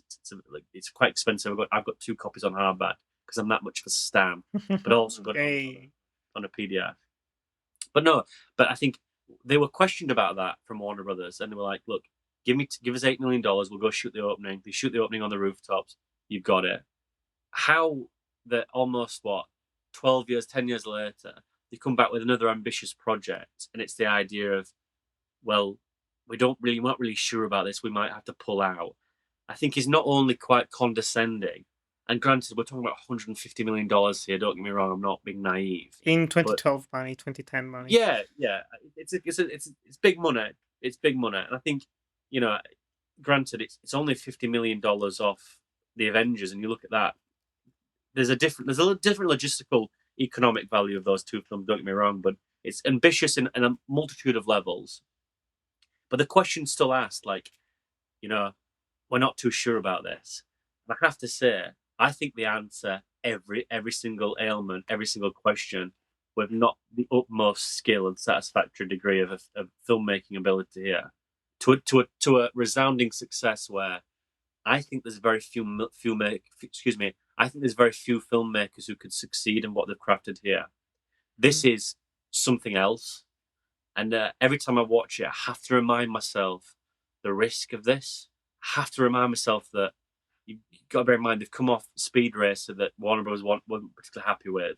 They've taken 4 years, ultimate 4 year sabbatical to make this project. And maybe looking back at the time, I'd have been like, wow, I want another sci-fi film. I want another expression of this, of the medium. And I think this acknowledges that, but I think it's more so a personalized, not vendetta, but a personalized journey to answer a few questions about their own idea of beings, and I think how it's brewed up, and I think it just lives so long in the tooth.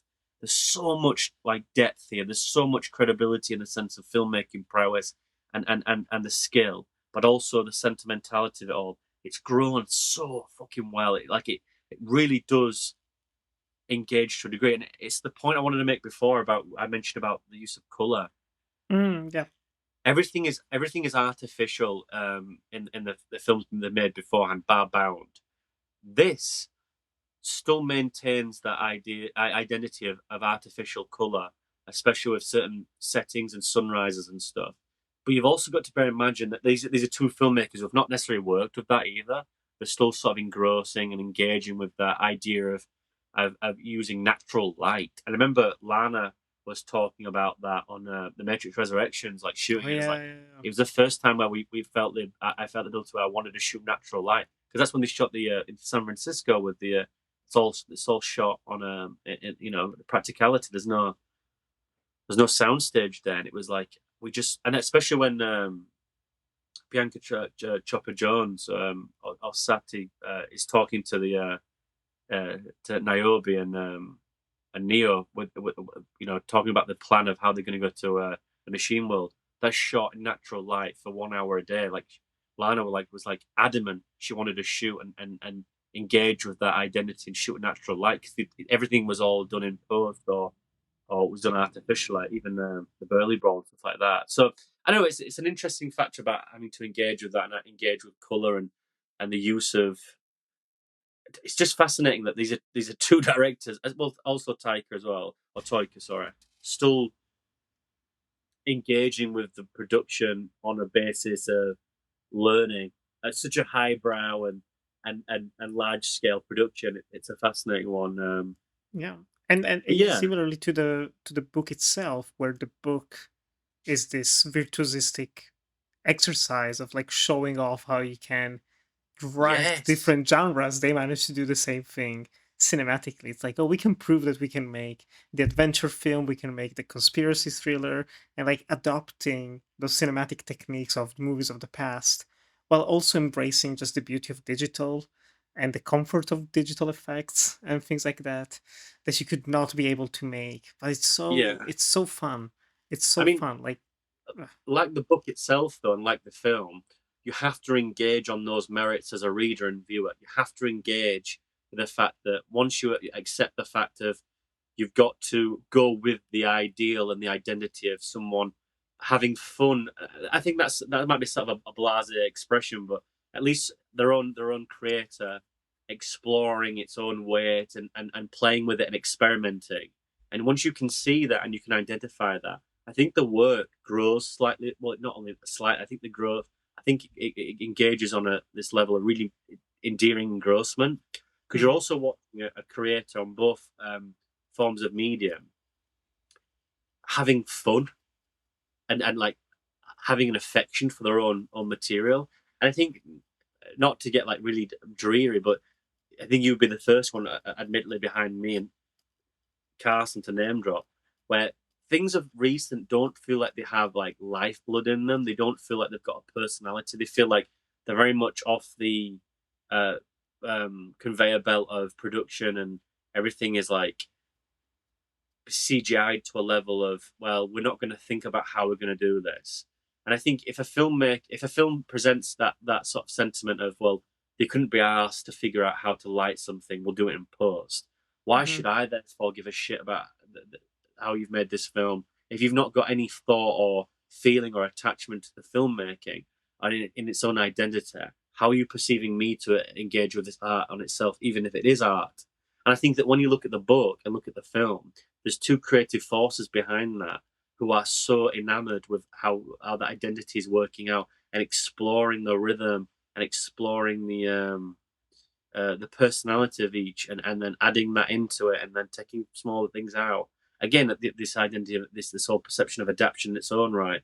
I think it's really engaging to watch, and even if I didn't like these two filmmakers, there's such a lifeblood there. There's such an engrossing feeling of attachment because of that very nature of the beast of just creativity, passion, fucking passion, Nick. Like you just don't see it. And you look at two film or three filmmakers looking at something and thinking, everyone's saying this is unfilmable.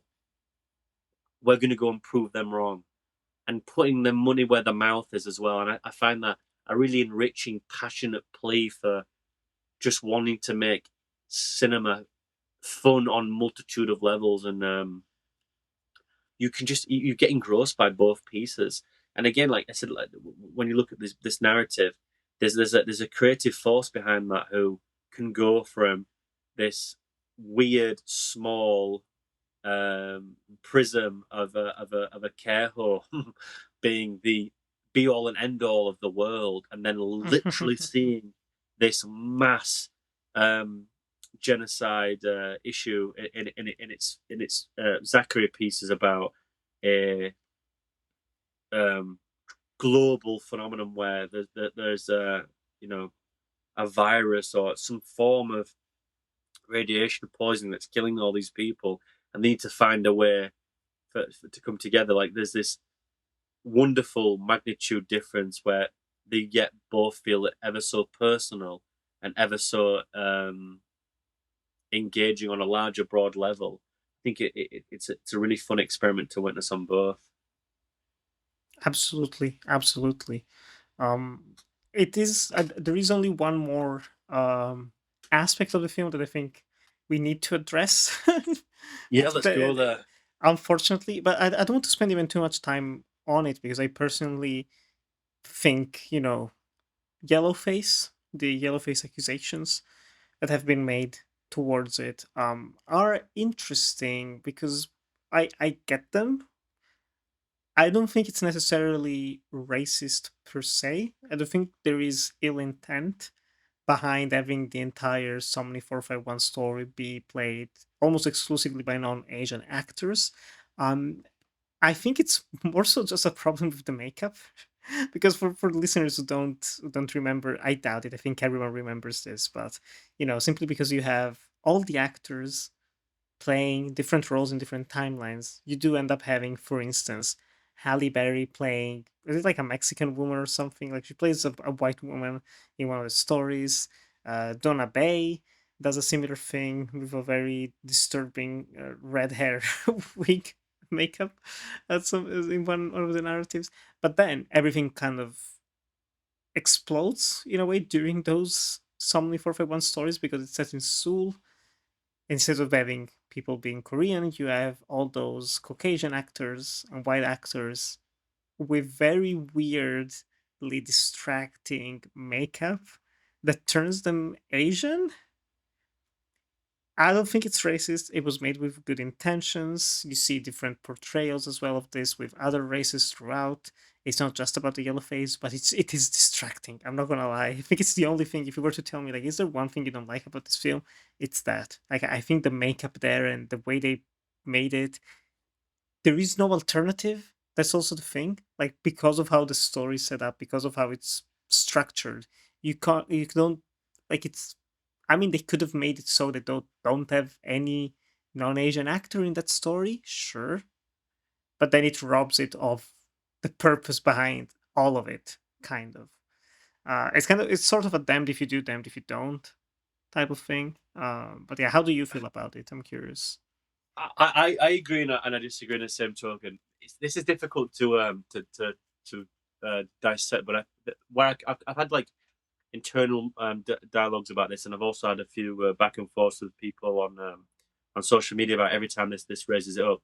I agree with you with the phrase ill intent. I think in fact by the very nature of the beast, they write themselves in a manner where because they choose to do the multi-level casting, Yeah, they've sort of there is no sort of escape from that. I know that sounds really silly because you just think the practical level is like, well, cast Asian actors, and I think that is the most practical and most obvious circumstance to have done so. But like you, again, this is a first world problem. But as a viewer, you ultimately ask the question like, well, where is everyone else here? That you've got everything tangible to intertwine with each other. Then this stands out. There's two things to get away with this here. The first and foremost one is and one that not many people discuss is that why not then fill the actual full cast out with more Asian actors? yep, yep. Because uh, that then defeats the conversation there because you can then have the consumerism aspect of it still maintain other levels, but you can also primarily use the Asian actors throughout. Especially you can if you want to do the interchangeable gender race um, uh, type of production, you can still utilize that as they do with Donna Bay, but actually have that lack of an issue further down the line with them just playing Asian like characters. Imagine if Um, Natalie Portman was there. See Oof. that's the one where I'm like, that's a strange one there, because that then infers the idea that this is not necessarily an issue that was going to be like the whole intent. Where to me that is a bit strange. Like, and I'm not trying to dance around the subject, but it's interesting in the fact that when you look at the film, how it's adapted, the actual book, there's a few characters within that, but namely, it's presented in a formal conversation between one and two, Mhm. two actors, interview and interviewee, and the story is like told in a perception of like obviously flashback, but in terms of like it being first hand perspective as well. It's told through this interview. It's not like cut back and forth to a flashback. So it's interesting Yeah. that when you look at that and the adaptation of how they do that, they do keep that uh, that basis, but obviously with Dunabe's Somni's narrative, uh, how that's showcased, it's done through the action sense of a flashback within the plot, the narrative, right? So by adapting that in that way, you're going to create the issue for yourself. So I don't really have any uh how do I just I don't really have any not empathy is the wrong word, but I don't really have any sort of like, oh, like they didn't mean to do this. You consciously went forward and did it. If Mhm. you and I think that's the primary issue. Um there are multiple levels here where it's like this is like quite kind of strange, and it's how they do the eyes. To me, like it just It's all in the everything feels eyes, like yeah. quintessential like stereotype as well. Um, I'm not necessarily like sure how that hits. The one in like gross one is obviously the Hugh Grant thing, You're which just is like like wrong. Just he yeah, plays also a very slimy character in that story. yeah, and but like it's not always like a slimy, but like they try to like put like a greasy type of feeling towards that character, and I don't think that with how uh Asian stereotypes are represented, I don't think that's particularly a great acknowledgement or inferment that they really want to touch upon. That being said, there's also a few issues with how people use accents. The interviewer, I can never remember the James actor's Darcy. name. You're right. Listen to how he actually talks. He almost does the voice. And when I say the voice, I mean like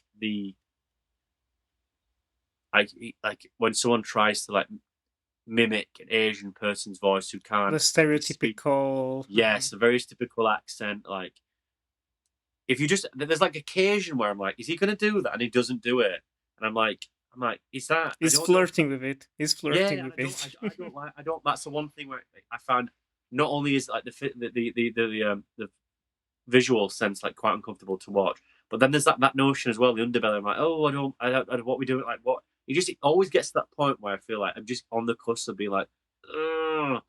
But again, the nature of the beast is interlocked things I quite like.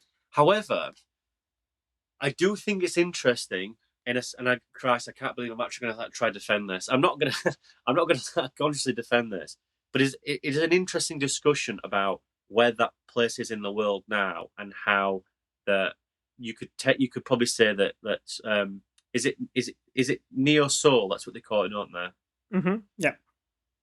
Has primarily been one of the saviors of mankind in a sense that there's nuclear war that's gone everywhere. There's other zones that are you find more about in the book really, but he mentions like the military zones and the water rising. The There's water obviously rising. Yeah. yeah, there's like old souls is down there, and there's like this obviously there's a conscious level of global warming. You can infer there's issues there, but obviously in the book Mitchell goes into a bit more the discussion about like there are zones out there which are radiated zones. There's a conscious element about there's been bombs, there's nuclear war. It's you then get into the Zachary level where you get Hawaii and stuff, and then you have the other conversation there, which again I won't spoil for anyone out there. Not you should probably read the book, watch the film Mhm. at least. But obviously there's this flare of this virus, and she's going to the island to find at least try to find a cure or see how these people are surviving. Anyway, long story short, the idea there was about globalization. I thought was interesting about like, well, if this is now the um, capital of like the world in a sense of like this is where consumerism, capitalism, uh, uh, indoctrination to the ideals of, well,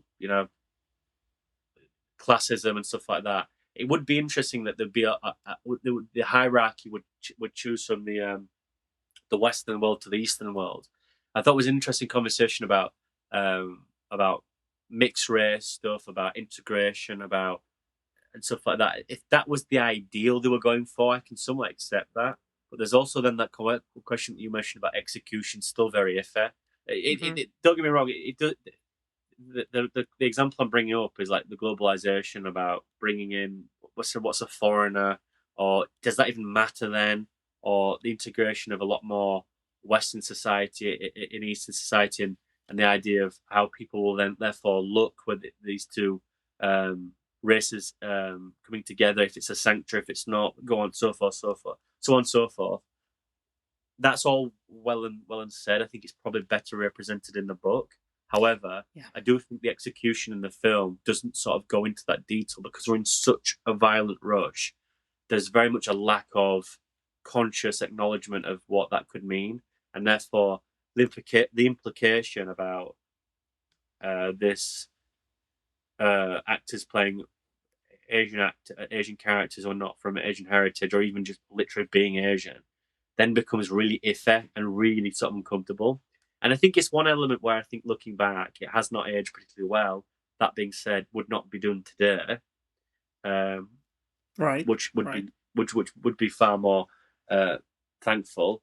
It's just one of those things, isn't it? I mean, I don't want to degrade it. It's like, it's just one of those things. Like, it's quite serious thing. And if I was an Asian Persian or Persian, if I was an Asian person or an Asian from Asian heritage, I would obviously have more difficulty watching that on a level where I would find that a little bit more upsetting, if not far more upsetting than obviously me and you would do at how we're speaking now.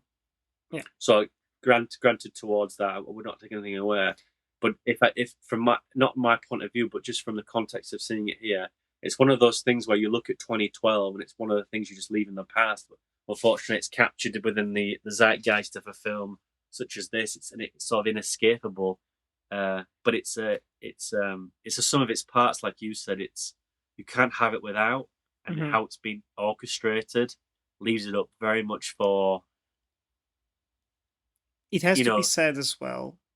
They did apologize. It's not one of those instances where they were covering their ass up, the Wachowskis. And they also said that they were actually glad that this type of conversation was had, which is very respectable on their part. They could have ignored it. They could have just said, like, it was what we needed to do for the story or whatever.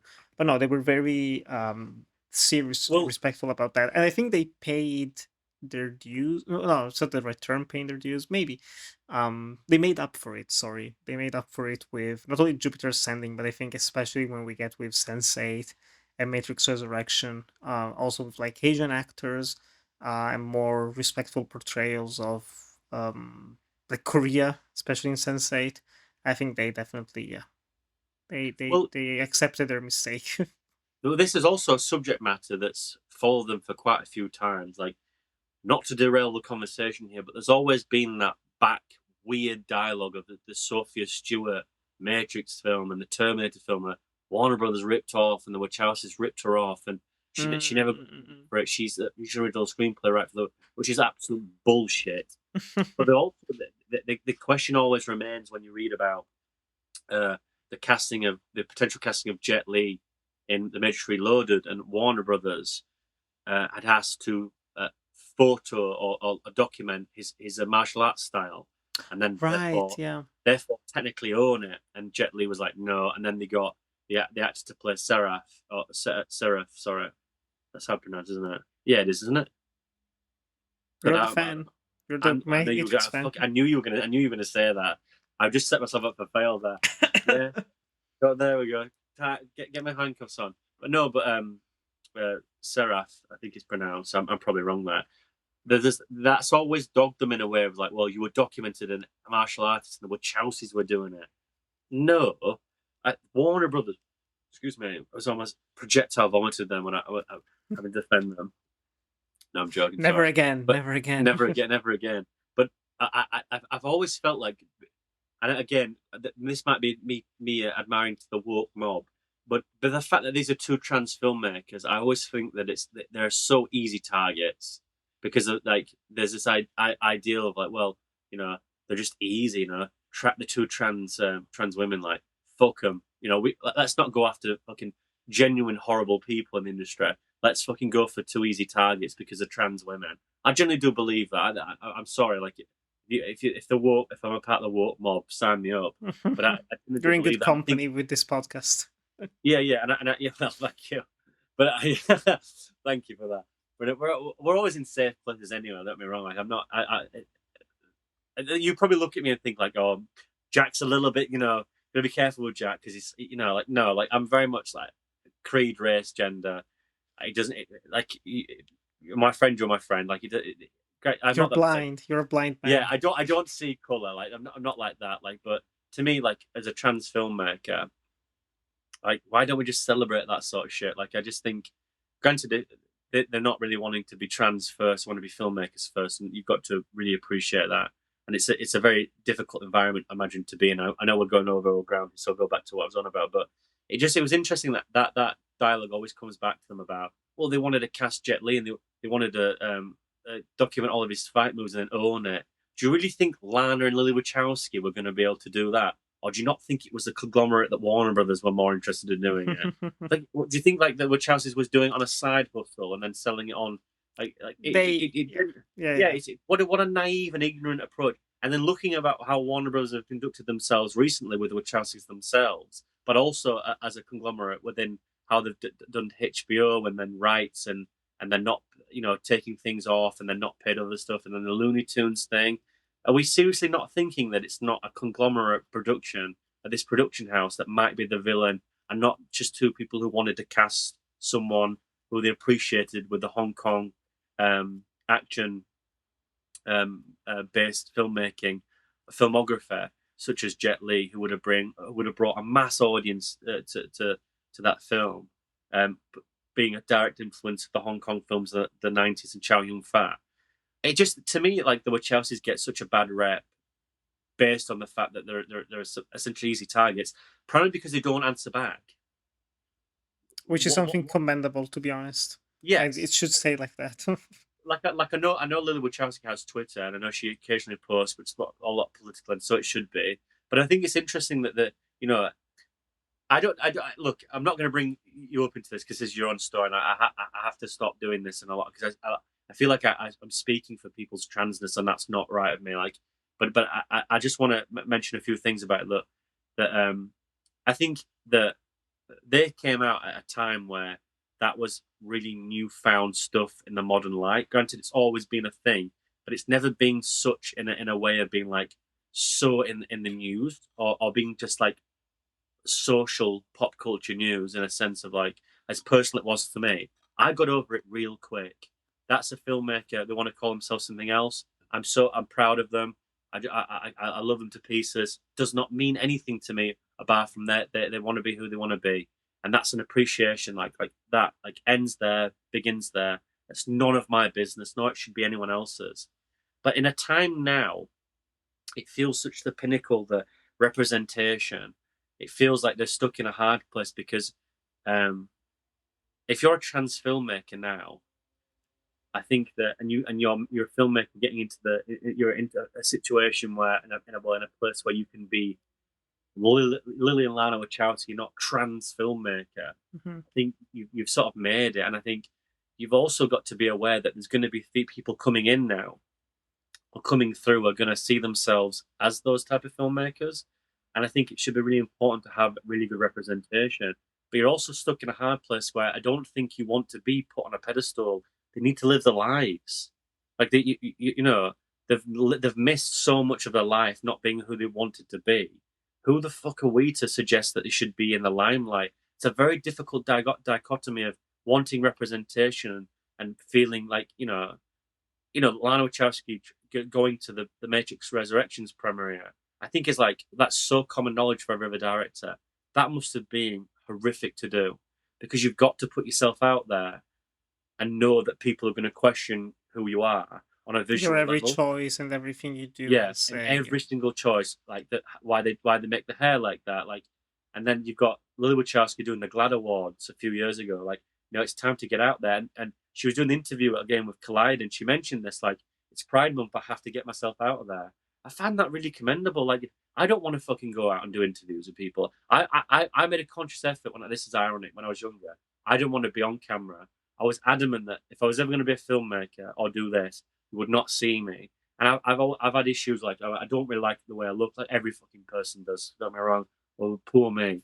But I think I've had to accept that in my life. But I'm a white cis man. I can get over it real quick. No one questions like why I cut my hair the way I do, or why I wear a beard. You have to intensify that to a degree where it is unfathomable for us to think about how that would have been in a limelight.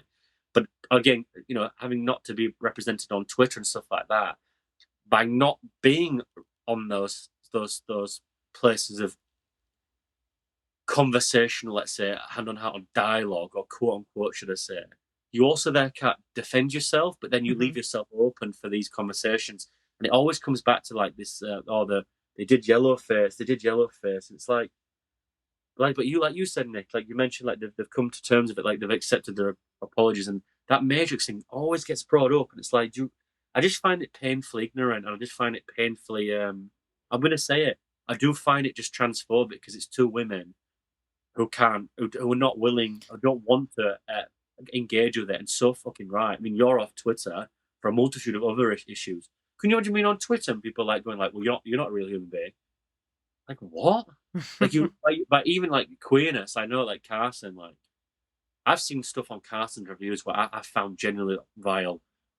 I've got a tough stomach, mate. But I've read stuff on there where I've been like, I've seen F word slurs, and I'm like, where what? Like it's reviewed a film he doesn't like, and they're questioning it not on like who he is as a person, his gender, his sexuality, on Mm, a yeah. fucking social media thing where you're just posting about a film.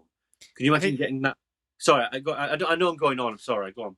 no, no, no. I think that's one of the beauties, kind of like to pull it back. It starts maybe No, no, drawing a it's close on the conversation. No, I do think that's something that I find very beautiful about the Wachowskis' work in general is that despite everything that they've gone through, they still really believe in love. And even though that's not a main theme in the book of Cloud Atlas, they managed to make that one of the core testaments and statements of the film, together with Tom Tykwer, of course. But they do put it back into that hope for love, that love can change the world, it can unite people, it can bring hope and joy and some kernel of hope despite everything, which is ultimately the last scene in both the film and the book, right? That quote about, it must be, if what they do maybe could feel pointless because just two people can actually change the world, but the world is made of countless people, and if everyone does a little thing, the world can change. Just as, what is an ocean but a droplet of water? What's the final line? Something like that. Um, yeah, no, it's beautiful, a beautiful film, a beautiful book, and they're making beautiful work. And I hope they make continue making movies. I know Lily has a new one that she's yeah. working on. I think the first as a solo effort should be interesting. The adaptation of Manhunt, if I'm not mistaken, this horror novel from a trans writer, which could be an episode of the show when it comes out. Hopefully, it comes out sometime soon. I hope. Um, but yes, But let's. it's also, I say, it's also great though. Again, not just go back on the trans conversation, but I think it's also great that it's a film that rises above that conversation about it must be about the Wachowski's trans. Like it very much isn't it? It's very much a film that speaks on the larger conversation about that every day is a day that you can take in, and there are choices you can make that are going to affect other people.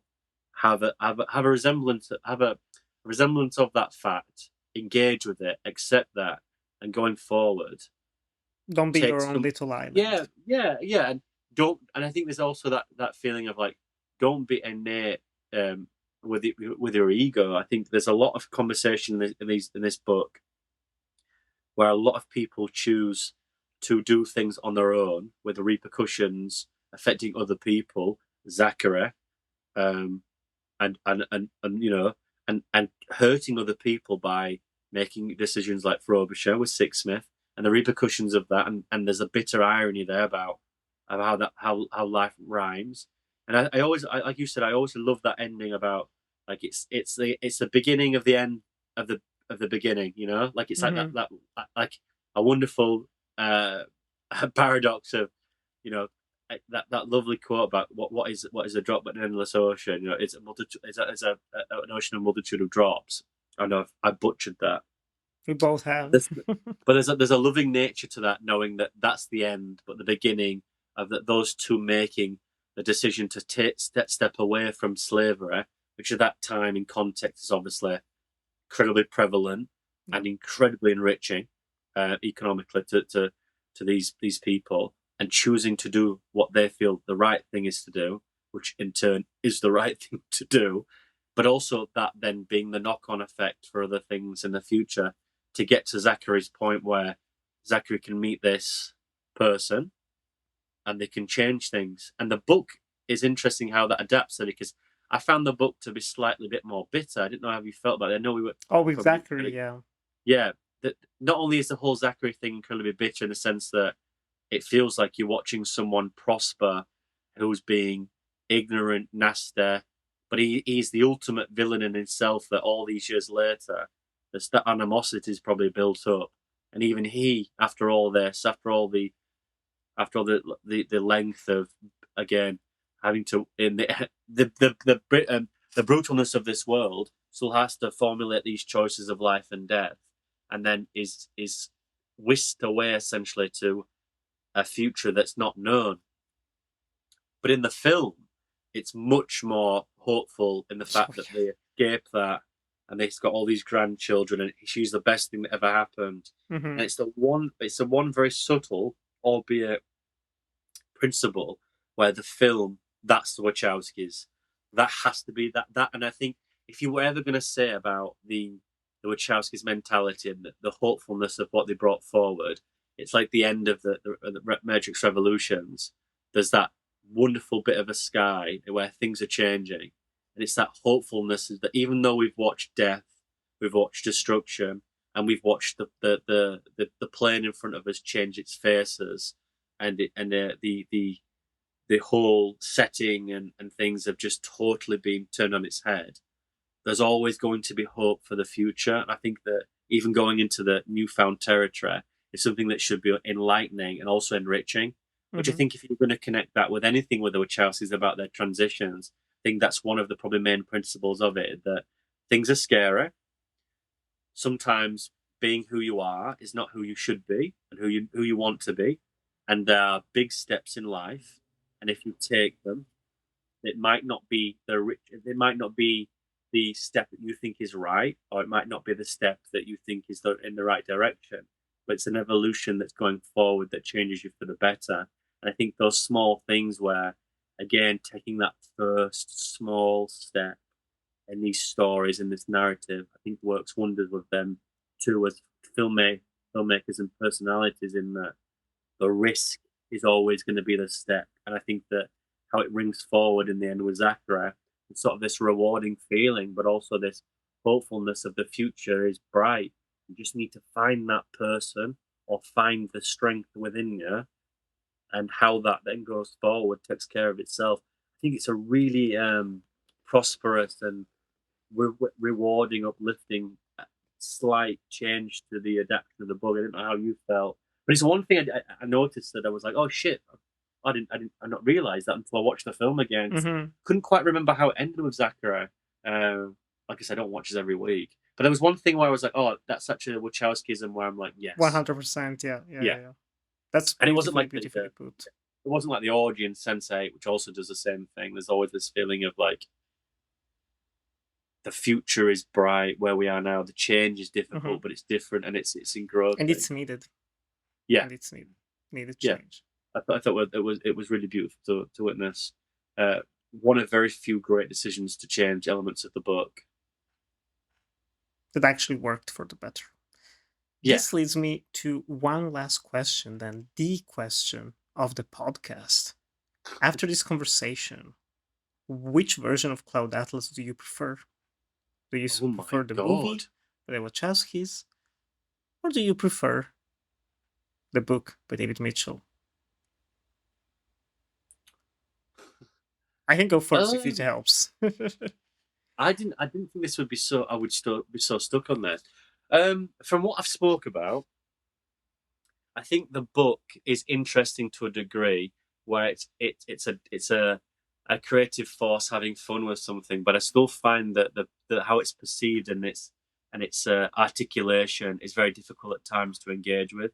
But it's a book that, on hindsight, after reading the whole thing, it feels you prosper from the fact that you've read it as one whole and all fits together. It's a very large jigsaw to piece together, and Mhm. it's rewarding and enriching on that. But the accomplishment of being in the cinematic form of the film is just unparalleled to me. It is genuinely astonishing that the achievement there. And to read the book again, I would find it maybe rewarding, but I'd also find it probably more excruciating to pick and choose what I liked, because I think I'm so set in stone with what I like in the book rather than what I don't like. And the film is such a rewarding step of finding this here, finding that there, finding the flow of editing you don't see the first time. I just think the medium helps the film. The change of medium, sorry, I think it's far more electric and rewarding seeing all those skills Mhm. put together. But that might just be me coming from a cinematic background. But I think the film as a cinematic achievement is nothing short of genuinely mesmerizing. So I'll go the film, but that's not to derail how I found the book to be Yeah. still quite. Uh, I think it's achievement in, like I said, in form. Like I think, like you said, the articulation, the language, its changes, and how it has certain discussions. But I think a sense of rewardingness comes into the context of what I'm talking about here. I would have to say the film, but I've been interested in your point of view. I was thinking about it long and hard, and I have to say I probably would actually go with the book. Wow. But it's mainly because of just what literature can be, in the Mhm. sense that I really like what they do in terms of an adaptation. It feels very Wachowski, it feels very Twyker.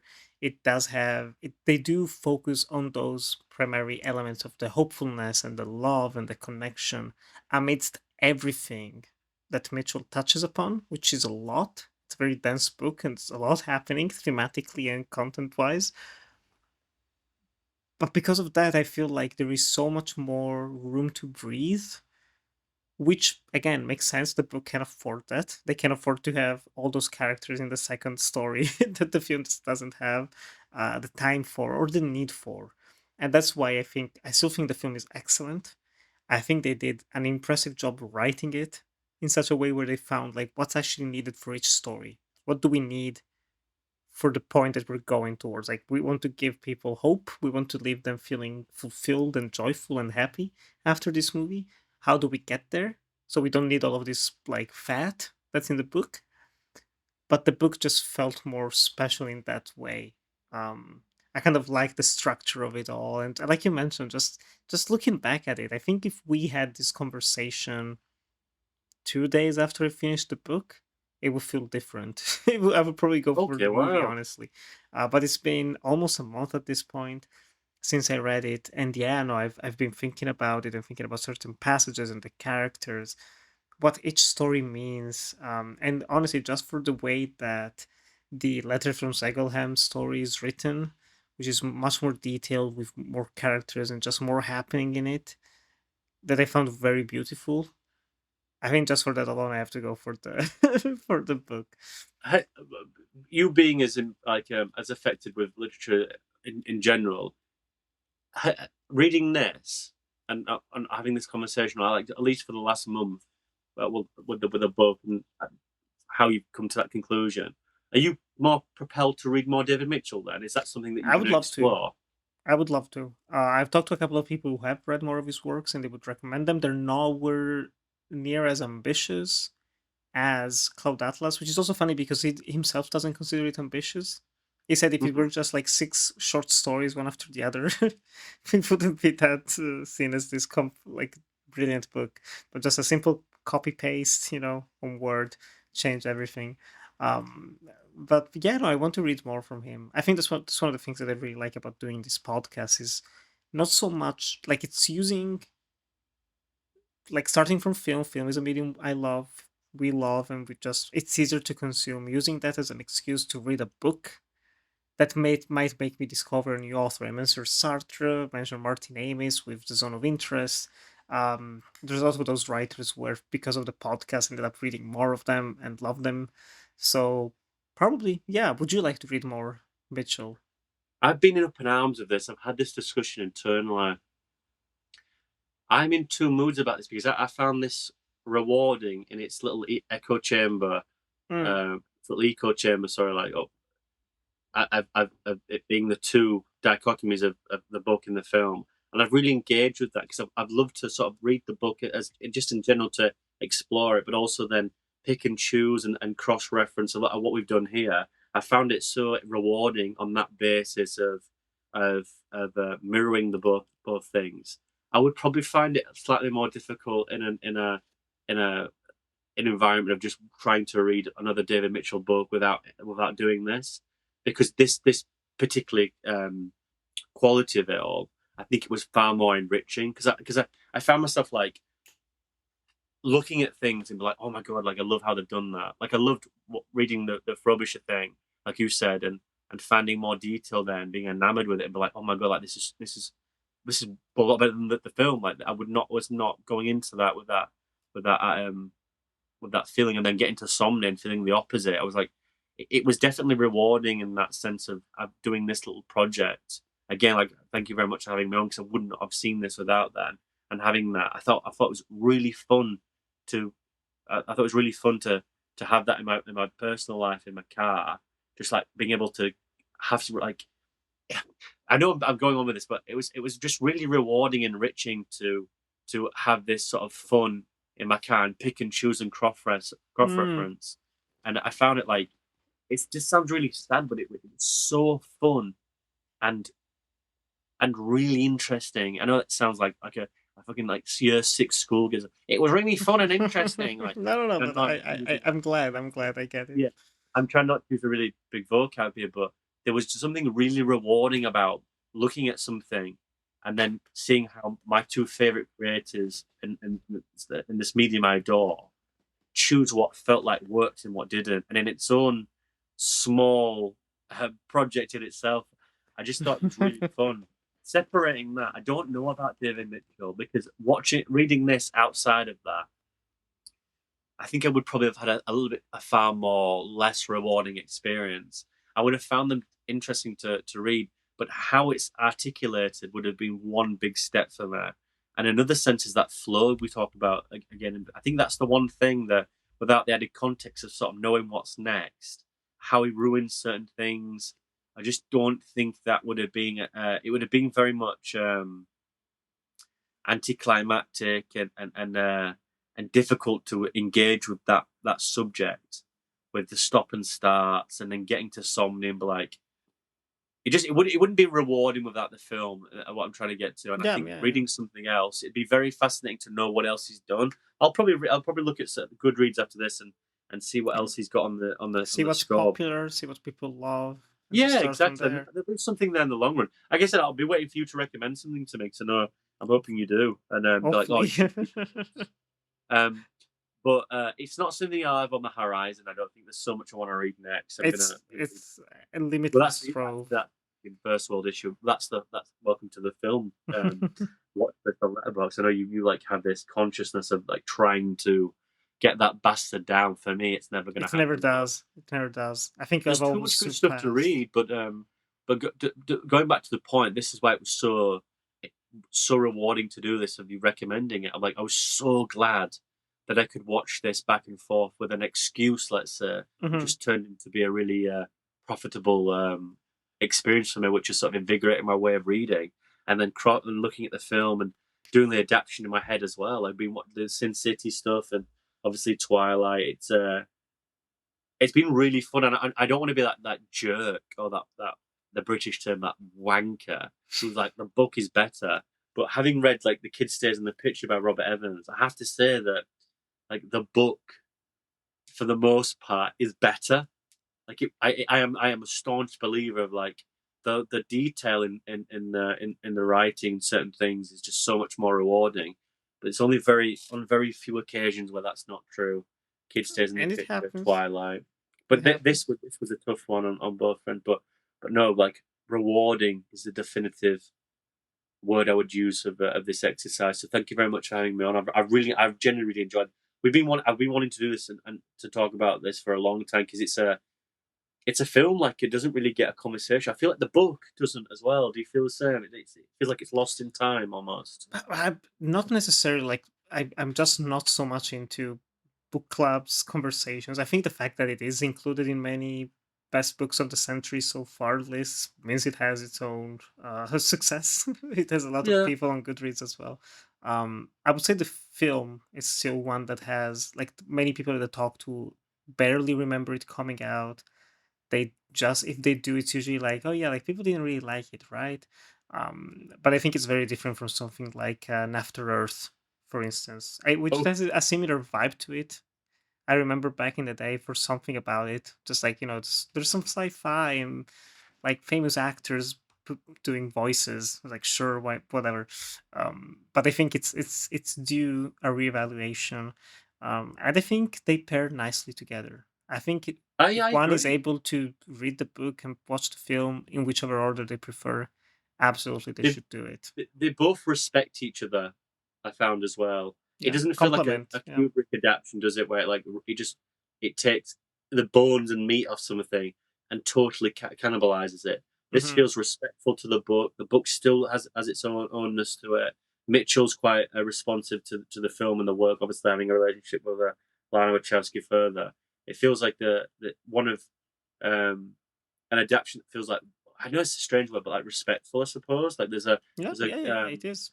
a symbiotic relationship where it feels like reciprocal, which is Mm-hmm. quite nice, I suppose. Well, at this point, I only have one last question for you before we close everything down. If it can be brief, because I'm starting to get absolutely eaten by mosquitoes right No, now. no, don't you worry. But I'm curious, which are your favorite quote, passage, line from the book, and which is your favorite scene from the movie? I'll do the favorite scene in the movie.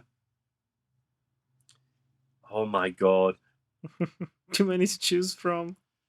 Um, it's in the both same segment. It's a Timothy Cavendish. It's either the Range Rover, which I Mm, find like I just like it's like word for word of the book as well, which is brilliant. And I've always really liked the Tom Hanks Irish gangster who goes in there, causes trouble, and then throws that guy off the balcony. Which I know he got loads of shit on for that, but I just found that there's like comedic texture there, tone where it just he gets it. yeah, he just sets it up perfectly. But if I have to, where I'm going to go with this. I think it's going to be the final line. If you're going to do the drop, and you're going to it's perfect. It's quintessential. It lives longer. It has a real radiance to it, and it's one of those gut punching where I think like the pinnacle of like writing is when you're trying to get like the final bump or the final, the turning the corkscrew, and you want to end on something that's not cringeworthy, but it has like a really rewarding sentiment to it. Where you want to just underline a little bit, rhyme it all together, get it touching, get it really endearing, and nail it. And Yeah. the little small dialogue he has with that final quote, what is an ocean but a multitude of drops? Oh, it is poetic. It's lyrical. It's romantic. It's literal. It's It a it it's a mic drop. It's yeah like that's a final line. yeah Like you it write is it and you know it that's is gonna be how perfect. you end it. Especially in like you said, like a very ambitious project to begin with, and Hmm. for it to sort of be very direct on the nose, but sum up all of its parts. Um, outstanding. It's. I'm not going to go so far as to say this, but I would go to like 60% of this. It's almost worth reading the book just for that mic drop, especially in what that character's had to go through, and to come to that realization of like be. I mean, you on retrospect, you put it all together. And it sounds like, oh yeah, like he's found his humanity by saving a human and a slave who's proved himself, and then stopped him from being poisoning. Like a life for a life. We're all human beings. Like this basic notion about how to respect a common man, but back obviously within the context of the book. Yeah. It's still having to look at someone who doesn't really trust and stuff like that, and the racial animosity at the time, and it again go back and forth, but it is a perfect one. But if you had to choose another one, Nick, what would you choose if I've taken the one that you were going to choose? You have not actually. You have not. My favorite quote, I've written it down. It's actually from the Somni 451 chapter, Wow, that's where she surprising. says, "Our lives are not our own. We are bound to others, past and present, and by each crime and every kindness, we birth our future." Kind of plays into what you were talking about fate and just choices and everything matters. I found that to be very, very moving. That's not just about the good things you do in life; it's also the bad things in life. It's what happened before that's led up to the choice you're doing now, and it's just yeah, it fits the whole thesis statement of the book. Well, for the film, there's a lot of moments. I think the final moments from with Ben Whishaw, um, in that scene, like Ben Whishaw and James Darcy, the two lovers, he's about to shoot himself, and James Darcy's just running up the stairs. I think that's done very tenderly in a way that I mean, in the book you can't have because the book is written from the perspective of the guy who's about to shoot himself, so he doesn't see any of the aftermath. But I did like that quite a lot. It made up for some of the changes that they made to that story. But I have to say, from the Timothy Cavendish part, the way they conclude that story with like the brawl with the Scottish pride in the bar is just like pure silly, like cinema comedy. It's a joy. It's an absolute joy, honestly. Can I mention one thing? I would be damned if I didn't mention this, but they mentioned about Lana Wachowski in the book. Lana Wachowski also like is heavily inspired by Somni's hair. Somni has the three colors in her hair, doesn't she? Oh yeah, yeah, yeah, yeah. Like And the meshes, however they're called yeah, in and English. and Yeah. obviously Lana has that in her dreads as well. So I needed. I meant to have that in my notes, so I just read it in my notes. But just saying how indebted this book probably is to those two creatives as well. Mm-hmm. Obviously, that's the personification on a visual level. That identity, I thought that was really interesting. So I just wanted to mention that just because I'd No, good point. be Good point. damned if I forgot to mention that. But yeah, this brings us then to the end of this episode of the podcast. Jack, thank you for joining me. Where can our listeners find you? Where can they hear your voice again? Where can they read your writing? I don't think people would probably want to listen to my voice after this for a while, but if you want to, you can listen to me on Uncut Gems on occasion. Clappercast as a regular guest with Carson. I'm trying to get this host of this podcast to get me on a few more. We're trying to organise that, and I We can't wait. are, we are. Yeah, I'd be indebted. I really enjoyed this. And you can find my writings on Clapper as well. I'm doing some reviews and some features and stuff like that. And then Twitter, I'm not really bothered about, but you can find me on Goodreads and on Letterboxd with my username with my name, Jak-Luke Sharp at Jak-Luke Sharp. But thank you very much for having me on here. This has been a lot in the making, but I know, and for anyone out there, just for added context, these two are my favorite filmmakers. We're talking about the Wachowski. My favorite filmmaker. I would not be here without them. So I have to like wax lyrical about them as much as I can do. You And I've should. done that every time I get the opportunity. I try. I really do try and just reach for the stars for them. Like they mean so much to me. And it's difficult because it just goes on and on and on, and I feel after a while I'm sort of like boring the tits off anybody. But thank you for anyone who listened and who didn't click off as soon as I started talking about Matrix movies and stuff like that. But this was really therapeutic as well. I wanted to talk about Cloud. It's aside from Jupiter Ascending, Nick. I think it's the last one on my bucket list. So our second to Hey. last one on the Clapper output. So after that, well, I'll probably give it a rest. But this has been outstanding. I've really enjoyed the experience. Not only just discussing it with you, but the two projects next to each other, but also just reading the book. I can You had a good understand why. excuse to do it finally. Yeah, yeah, and that feels like sort of a backhanded compliment to you, but but reading that book is sort of finally opened a few things up to why then understanding those two filmmakers a bit more, finding why that was radically wanting to be put into production, why that meant to them so much, and reading it 12 years later, or like 14 years later, should I say, after the film.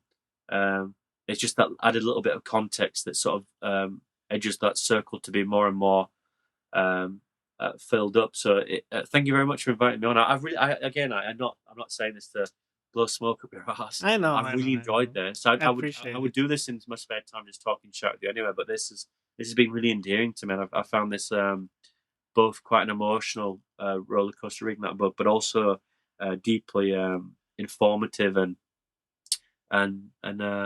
yeah, just I thought it's been really rewarding. I know that's a trivial statement, but that's as best as I can put it. This has been really enriching, really rewarding, and again, like you not didn't like force me to do it, but what a brilliant excuse to talk to one of my best friends. I've loved you to pieces. I've known you for ages now. To talk about It's been a my long favorite time, yeah. things. Yeah, to talk about one of my favorite things. We're nearing a decade at this point, which is Well, scary. you don't need to go on about it. It's been long enough, but for you to house me on here to talk about two of my favorite filmmakers, that alone is a beautiful sentiment. So thank you very much for bringing me on here. That you didn't have to do that. You could have had anyone to do a 45-minute podcast, not whatever this is going to be. I But can't imagine a 45-minute podcast on Cloud Atlas, well, you to be know, honest. but thank you very much because I listen to this when I go to my in my car to work and to get back into reading. I find how your approach to stuff. You're an interesting person to begin with. I'm not just saying that, but I always like how you articulate yourself. You're really bright. Nick. You're a really bright, inspiring young person. You're just And drowning me in compliments. no, you should acknowledge this now. You should accept the fact that I really do put you so highly. I love you to pieces. My wife always asks about you. Says you're recording with Nick. You're recording with Nick. Aw. It's a partnership that's been that we need to do more often. And I know I talk so much shit and I go on and on, but it's just I generally am passionate about these two filmmakers in this. And again, to talk to you is just a privilege in its own right. So thank you very much for having me on. And what you're doing here, what you've achieved is it's really quite like inspiring. So and I'm not laughing myself. I'm genuinely like you need to be a bit more proud of yourself than you already are. And I know that you should be proud of yourself anyway. I'm pushing more people to read. I'm pushing myself to read more because of this Yeah. podcast, and that alone I've been is a elected to joy. lead, not to read. A reminder that we can do that, actually. We don't need ChatGPT to do a summary for us. Just read the Oh my people. god! But yes, no, thank you for being here. It was an absolute joy. Absolute pleasure. Listeners can find me on Instagram and Blue Sky at NickyGrind97. Also, they can listen to this podcast on YouTube, Spotify, Apple, wherever you find them, wherever you love them. Stay tuned. You can follow us on Instagram, Anatomy of Adaptation Pod, to know what's coming up next. In 2 weeks' time, we will be back to talk about Lee Chandong's Burning and the Haruki Murakami short story Barn Burning. So stay tuned for that, and we hope you have a fabulous day. Goodbye.